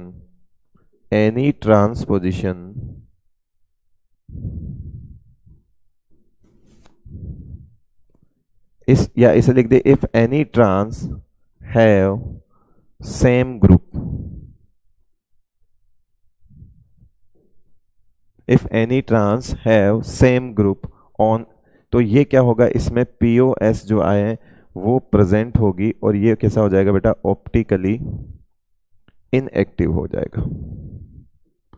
अब पीओएस आपको लगाने की जरूरत नहीं, सीधी सीधी बात है, अगर दो ट्रांसपोजिशन पे दो ग्रुप सेम हो तो इसको बोलते हैं रूल 1। दूसरा रूल देखो, जुगाड़ बेटा और कुछ नहीं है, रूल वगैरह कुछ नहीं है, ये सब पीओएस वीओएस लगा के देख लिया हमने, है ना, उसके बाद निकाला हुआ है। अगर दो ट्रांसपोजिशन म्यूचुअली सेम हो जाए, म्यूचुअली सेम का मतलब है जैसे यहां पर अगर लिखा हुआ है बेटा क्या, ए बी, ठीक है, या फिर इस जगह पे कहीं पे और लिख दिया हो मैंने क्या, ए बी, ठीक है, ये ट्रांसपोजिशन क्या है, ये ट्रांसपोजिशन आपस में क्या हो गई, ए बी, और ये वाली ट्रांसपोजिशन भी क्या हो गई, ए बी। तो रूल 2 क्या कहता है बेटा, रूल 2 कहता है इफ, रूल 2 मतलब जुगाड़ 2, इफ 2 ट्रांसपोजिशन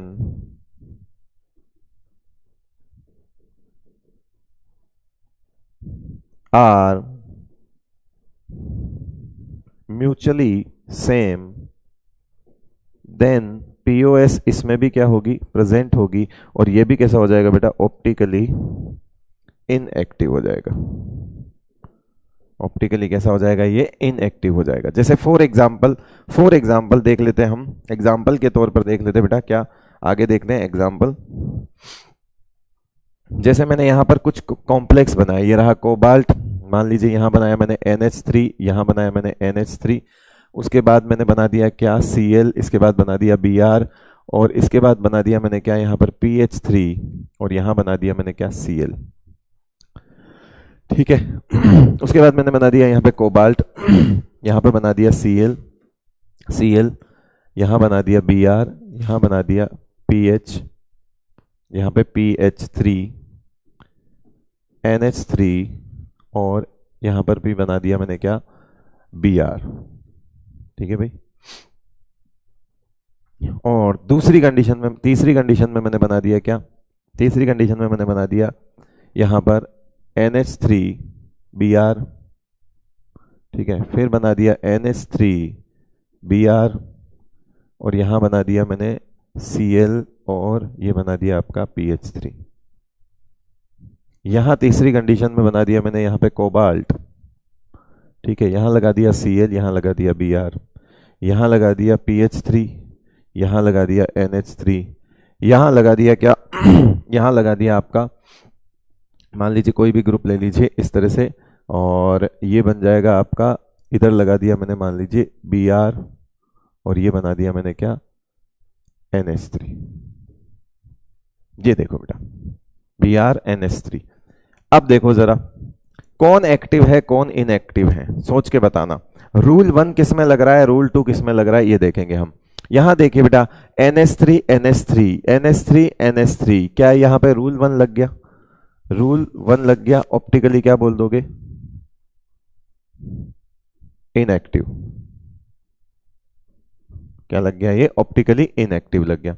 चलो उसके बाद यहां पर देखो PH3 Br है, NH3 Br है, लेकिन Cl है, अगेन यहां पर क्या लग गया बेटा, रूल 1 लग गया, रूल 1 हो गया, ये भी कैसा हो गया, इनएक्टिव, ये भी कैसा हो गया, इनएक्टिव। रूल 1 लग गया, इसमें भी रूल 1 लग गया, ये भी इनएक्टिव हो गया।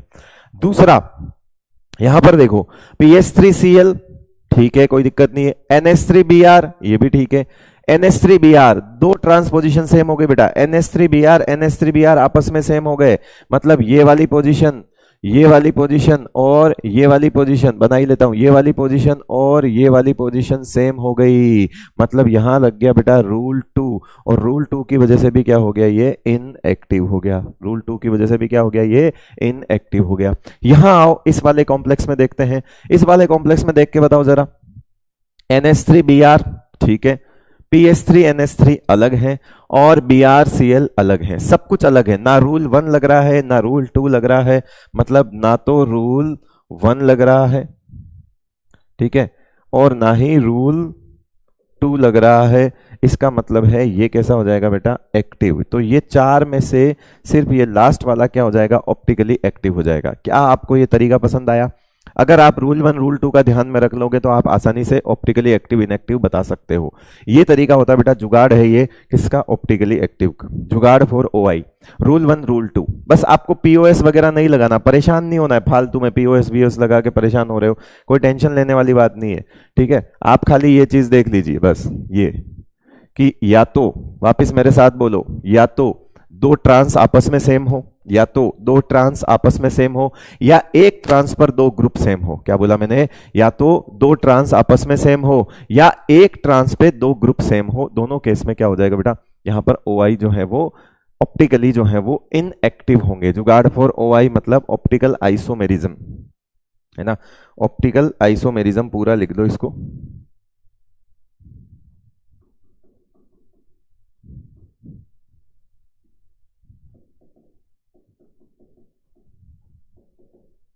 ऑप्टिकली एक्टिव इनएक्टिव, एक्टिव है तो ऑप्टिकल आइसोमेरिज्म हो जाएगा और नहीं है तो नहीं हो जाएगा, बस सिंपल सी बात है।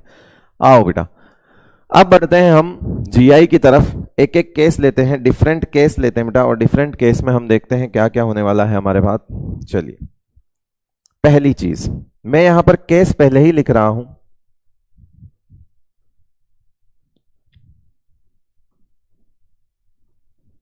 ठीक है। उसके बाद मैं यहां लिख रहा हूं जीआई मतलब ज्योमेट्रिकल आइसोमेरिज्म। उसके बाद मैं लिख रहा हूं यहां पर एक्टिव पेयर,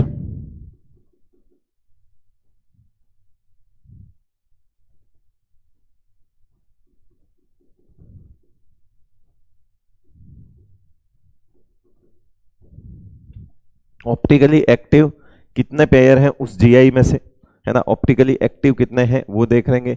और फिर अगर एक्टिव होंगे तो उसके ऑप्टिकल आइसोमेरिज्म कितने बनेंगे, ऑप्टिकली ऑप्टिकल आइसोमेरिज्म, आइसोमर्स, और फिर यहां लिखेंगे एस आई स्टीरियो आइसोमर, ठीक है भाई। हाँ, ये जो सेकंड वाला है जीआई, जीआई टोटल है उसमें से कितने एक्टिव हैं वो यहां पर लिखा जाएगा। केस 1 देखो बेटा, मैं सब डिस्कस कर लूंगा लेकिन एक बार मुझे सिर्फ जो है वो लिस्ट बनानी है, इन सबको अपन डिस्कस करेंगे। अगर आज के लेक्चर में टाइम बचा तो ठीक है, नहीं तो ये जो है अपन नेक्स्ट वाले लेक्चर में जो है वो डिस्कस करने वाले हैं। बट एक लिस्ट बना के जा रहा हूं, तो ऐसा नहीं है कि वो लिस्ट जो है वो, हाँ कुछ केस तो आपको समझा दूंगा लेकिन कुछ तो याद ही करने हैं। जैसे पहला केस जो इंपॉर्टेंट होते हैं एग्जाम के लिए वही केस ले रहा हूं मैं, है ना। पहला केस MA6 MA5B, उसके बाद आ जाएगा MA4B2, ठीक है।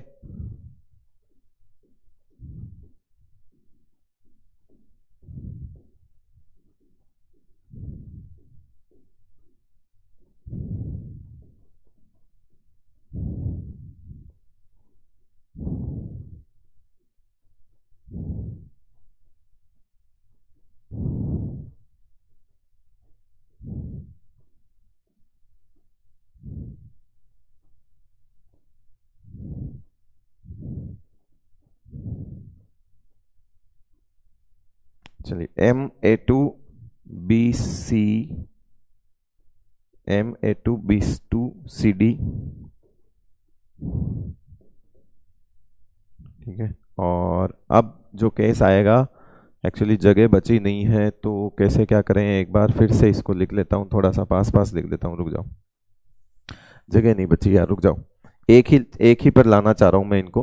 पहला होगा MA6, फिर होगा MA5B, फिर होगा MA4B2, फिर होगा MA4BC, फिर होगा MA3B3, MA3B2C, MA3BC, MA3BCD, और उसके बाद आ जाएगा MA2B2C2, MA2BC, MA2BCCD, MA2B2CD, उसके बाद आ जाएगा MA2BCDE, उसके बाद आ जाएगा MABCDEF।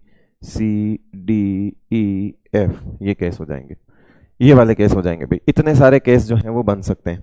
ये बनाना आना चाहिए बेटा, एक बार प्रैक्टिस करना। मैंने भी कोई याद करके नहीं आया हूं। इसी तरह से कि 6 फिर 5 फिर 4 2 फिर 4 के 2 अलग अलग BC, दोनों सेम ही होंगे हालांकि, लेकिन आंसर सेम आएंगे, लेकिन फिर भी अलग अलग बता रखा है। फिर A3 B3, ठीक है, जो इंपॉर्टेंट है उन पर स्टार मार्क कर देता हूं, ये इंपॉर्टेंट है एक तो, ठीक है। उसके बाद ये NCERT में गिवन है, एक ये MFB2 जो है वो गिवन है। NCERT में लास्ट बेटा यहां तक दिया हुआ है। NCERT में लास्ट कहां तक दिया हुआ है? सिर्फ MA3 B3 तक दिया हुआ है, उन्होंने इनको समझाया हुआ है।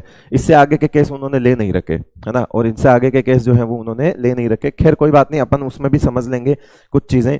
हाँ, जहां जरूरत होगी वहां तक समझा दूंगा। उसके बाद अगर आपको याद करना है तो नंबर याद करने का तरीका है बेटा कि 2 बार 0 0 0 2 2 0 0 2 2 3 4 5।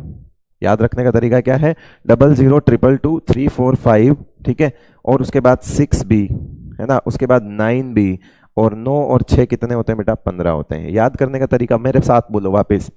2 बार 0 3 बार 2, 0 0 2 2 3 4 5 6, और 6 में कितना जोड़ोगे कि 15 हो जाए? तो 6 में 9 जोड़ोगे कि 15 हो जाए। ऐसे याद कर लेना।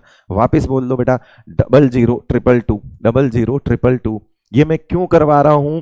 क्योंकि मैंने अभी पेयर्स बनाए नहीं हैं। मैं पेयर्स बनाने बैठ जाऊंगा, ठीक है, मैं पेयर्स बनाने बैठ जाऊंगा, मैं तो बना लूंगा, ठीक है, मुझे खुद 5 मिनट लगेंगे। मेन एग्जाम में हो सकता हो आपसे पेयर बने भी ना, और अगर बने और एक आधा भी कम रह गया तो आपका आंसर गलत हो जाएगा, ठीक है। लेकिन अगर आपको पता है कि मुझे इतने बनाने हैं तो फिर आप घर पर बैठकर पेयर की प्रैक्टिस भी कर लेना, वो कोई इश्यू नहीं है। हालांकि मैं कुछ कल जो है कुछ केस पेयर के लूंगा, चिंता मत करो, कुछ केस बनाऊंगा मैं पेयर उनमें, है ना, स्टार्टिंग के आपको पेयर बना बना के समझा दूंगा, कोई इश्यू नहीं है।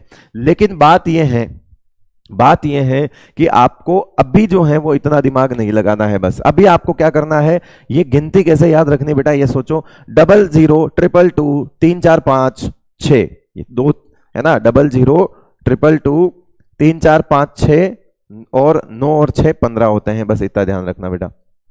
चलिए, GI की तो आपको बता दी मैंने, और अच्छी बात यह है कि जो OI है वो यहां से शुरू होता है बेटा, इन सब में तो 0 होता है, तो ये यहां से शुरू होता है। जहां पर ये GI 4 वाला केस है ना, पहली बार यहां पर ऑप्टिकली एक्टिव पेयर आता है। कितना आएगा यहाँ पे? 1, फिर 1 पेयर आएगा, यहां पर भी 1 पेयर आएगा, फिर उसके बाद आएगा 1 1, और उसके बाद आएगा 2, और उसके बाद आएगा 6, और उसके बाद आएगा 15।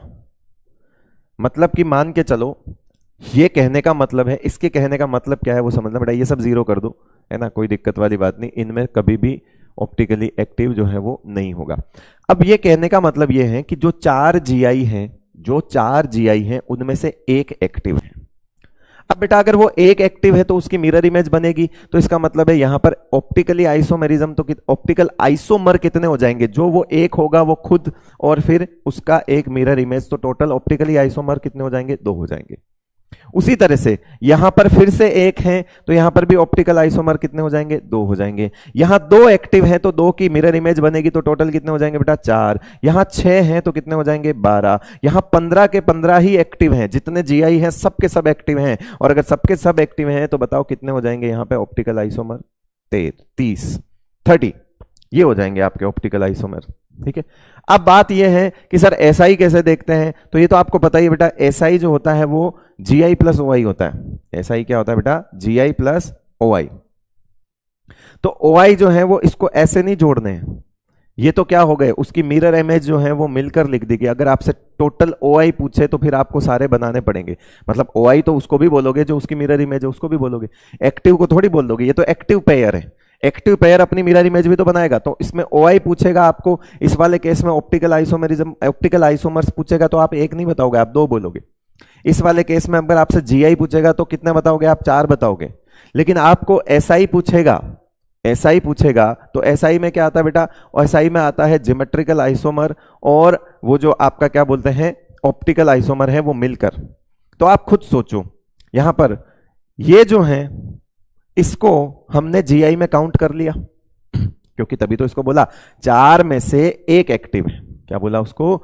4 में से 1 एक्टिव है, यानी ऑप्टिकली एक्टिव GI बोल दो इसको, ऐसा कर सकते हो। ऑप्टिकली एक्टिव मतलब ये 4 में से 1 तो हम यहां पर गिन चुके हैं। तो असल में जब एक यहां गिन चुके हो तो इसको दोबारा थोड़ी गिनोगे बेटा, इसको दोबारा थोड़ी गिनोगे। तो करोगे क्या, आप 4 और 1 कितना लिखोगे, 5 लिखोगे। 4 और 2 6 नहीं लिखना है, क्योंकि 6 में से एक आप गिन चुके हो, 6 में से एक आप गिन चुके हो, मतलब 4 में एक एक्टिव है। मेरी बात को समझना, कंफ्यूज मत होना। 4 जीआई है जिसमें से एक एक्टिव है, ठीक है, 4 जीआई है जिसमें से एक एक्टिव है। जो एक्टिव है उसकी एक और इमेज बनी, जो एक्टिव है उसकी एक और इमेज बनेगी, मिरर इमेज। तो असल में 4 + 1 ही तो करोगे, ठीक है। तो कितना हो जाएगा बेटा, 5। ऐसा ही कितना हो जाएगा इसका, 5। इसी तरह से यहां पर देखो, 5 में से एक एक्टिव है, तो 5 में से जो एक एक्टिव है उसकी एक इमेज और बनेगी। तो हम क्या कर लेंगे, 5 + 1 ही तो कर लेंगे, क्योंकि 5 प्लस कितना कर देंगे, 1 ही। तो यहां कितना हो जाएगा, 6। उसके अलावा 6 में से कितने एक्टिव हैं, 2।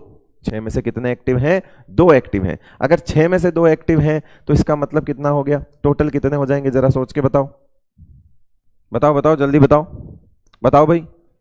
अरे भाई सिंपल सी बात है, इसको जोड़ दो यार। ये 6 और 2 कितने हो जाएंगे, इसको मत गिनो। 6 और 2 कितने हो जाएंगे, 8 हो जाएंगे। मैं यही तो कर रहा हूं। 4 और 1 कितने हो जाएंगे, 5 हो जाएंगे। 5 और 1 कितने हो जाएंगे, 6 हो जाएंगे। तो बताओ 9 और 6 ये कितने हो जाएंगे, बताओ ये कितने हो जाएंगे। 9 एंड 6 कितने हो जाएंगे, 15 हो जाएंगे। 15 ऐसा ही हो गए। 15 एंड 15 कितने हो जाएंगे, ये 30 हो जाएंगे। ये लो, तो ये हो गए एस आई। एस आई का मतलब वही होता है बेटा, जी आई प्लस ओ आई काउंट कर लो। और प्रॉपर ओ आई पूछे, ऑप्टिकल आइसोमर्स पूछे, तो फिर वो उसमें मिरर इमेज इंक्लूड होती है।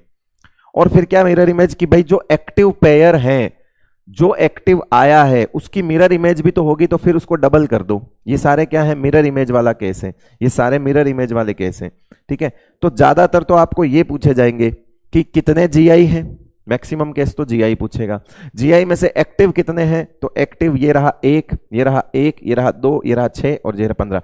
जो जो एक्टिव है उनकी मिरर इमेज भी तो बनती है बेटा। तो इसीलिए हमने 1 की 2 कर दी, 1 की 2 कर दी, 2 है तो 2 की 4 हो जाएगी, 6 की 12 हो जाएगी, 15 की 30 हो जाएगी। फिर बात आती एसआई की।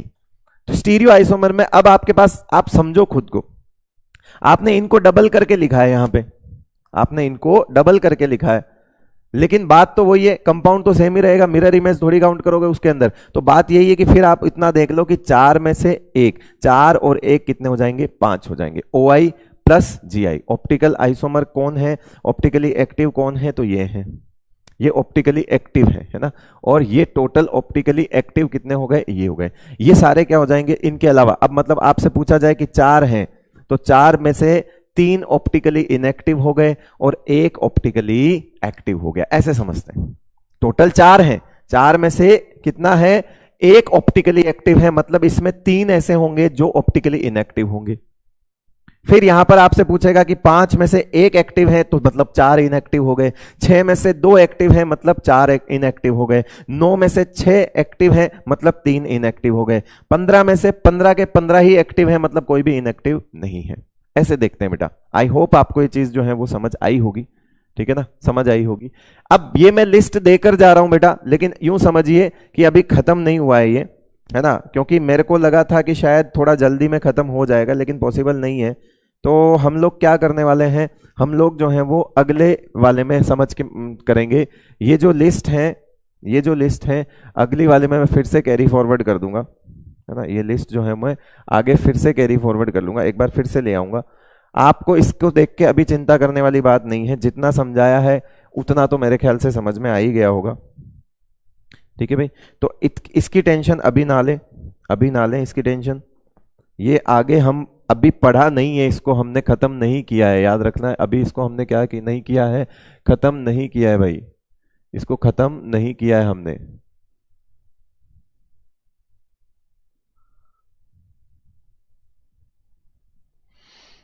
ध्यान रखना इस बात को। कितने केस देख लिए हमने, कितने केस देख लिए, वो देखिए यहां पे देख लिया हमने, 1 2 3 4 5 6 7 8 9 10 11।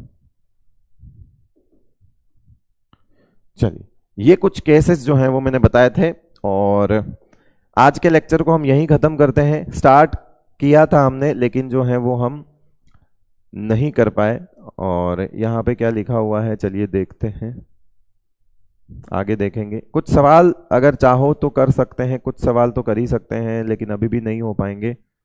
चलिए सवाल हम कल ही देखेंगे, खूब सारे आइसोमेरिज्म के सवाल मैं लेकर आया हूं बेटा, वो हम कल देखेंगे और उसके बाद कल ही डिफरेंट थ्योरीज भी जो है वो हम स्टार्ट करेंगे। चलिए बहुत बहुत शुक्रिया आपका, थैंक यू सो मच। तो अगले लेक्चर के लिए तैयार रहना प्लीज, है ना, क्योंकि आइसोमेरिज्म मान के चलिए स्ट्रक्चरल आइसोमेरिज्म हो चुका है, स्क्वायर प्लेनर हो चुका है, टेट्राहेड्रल हो चुका है, यानी कोऑर्डिनेशन नंबर 4 वाले केस हम निपटा चुके हैं, स्क्वायर प्लेनर और टेट्राहेड्रल।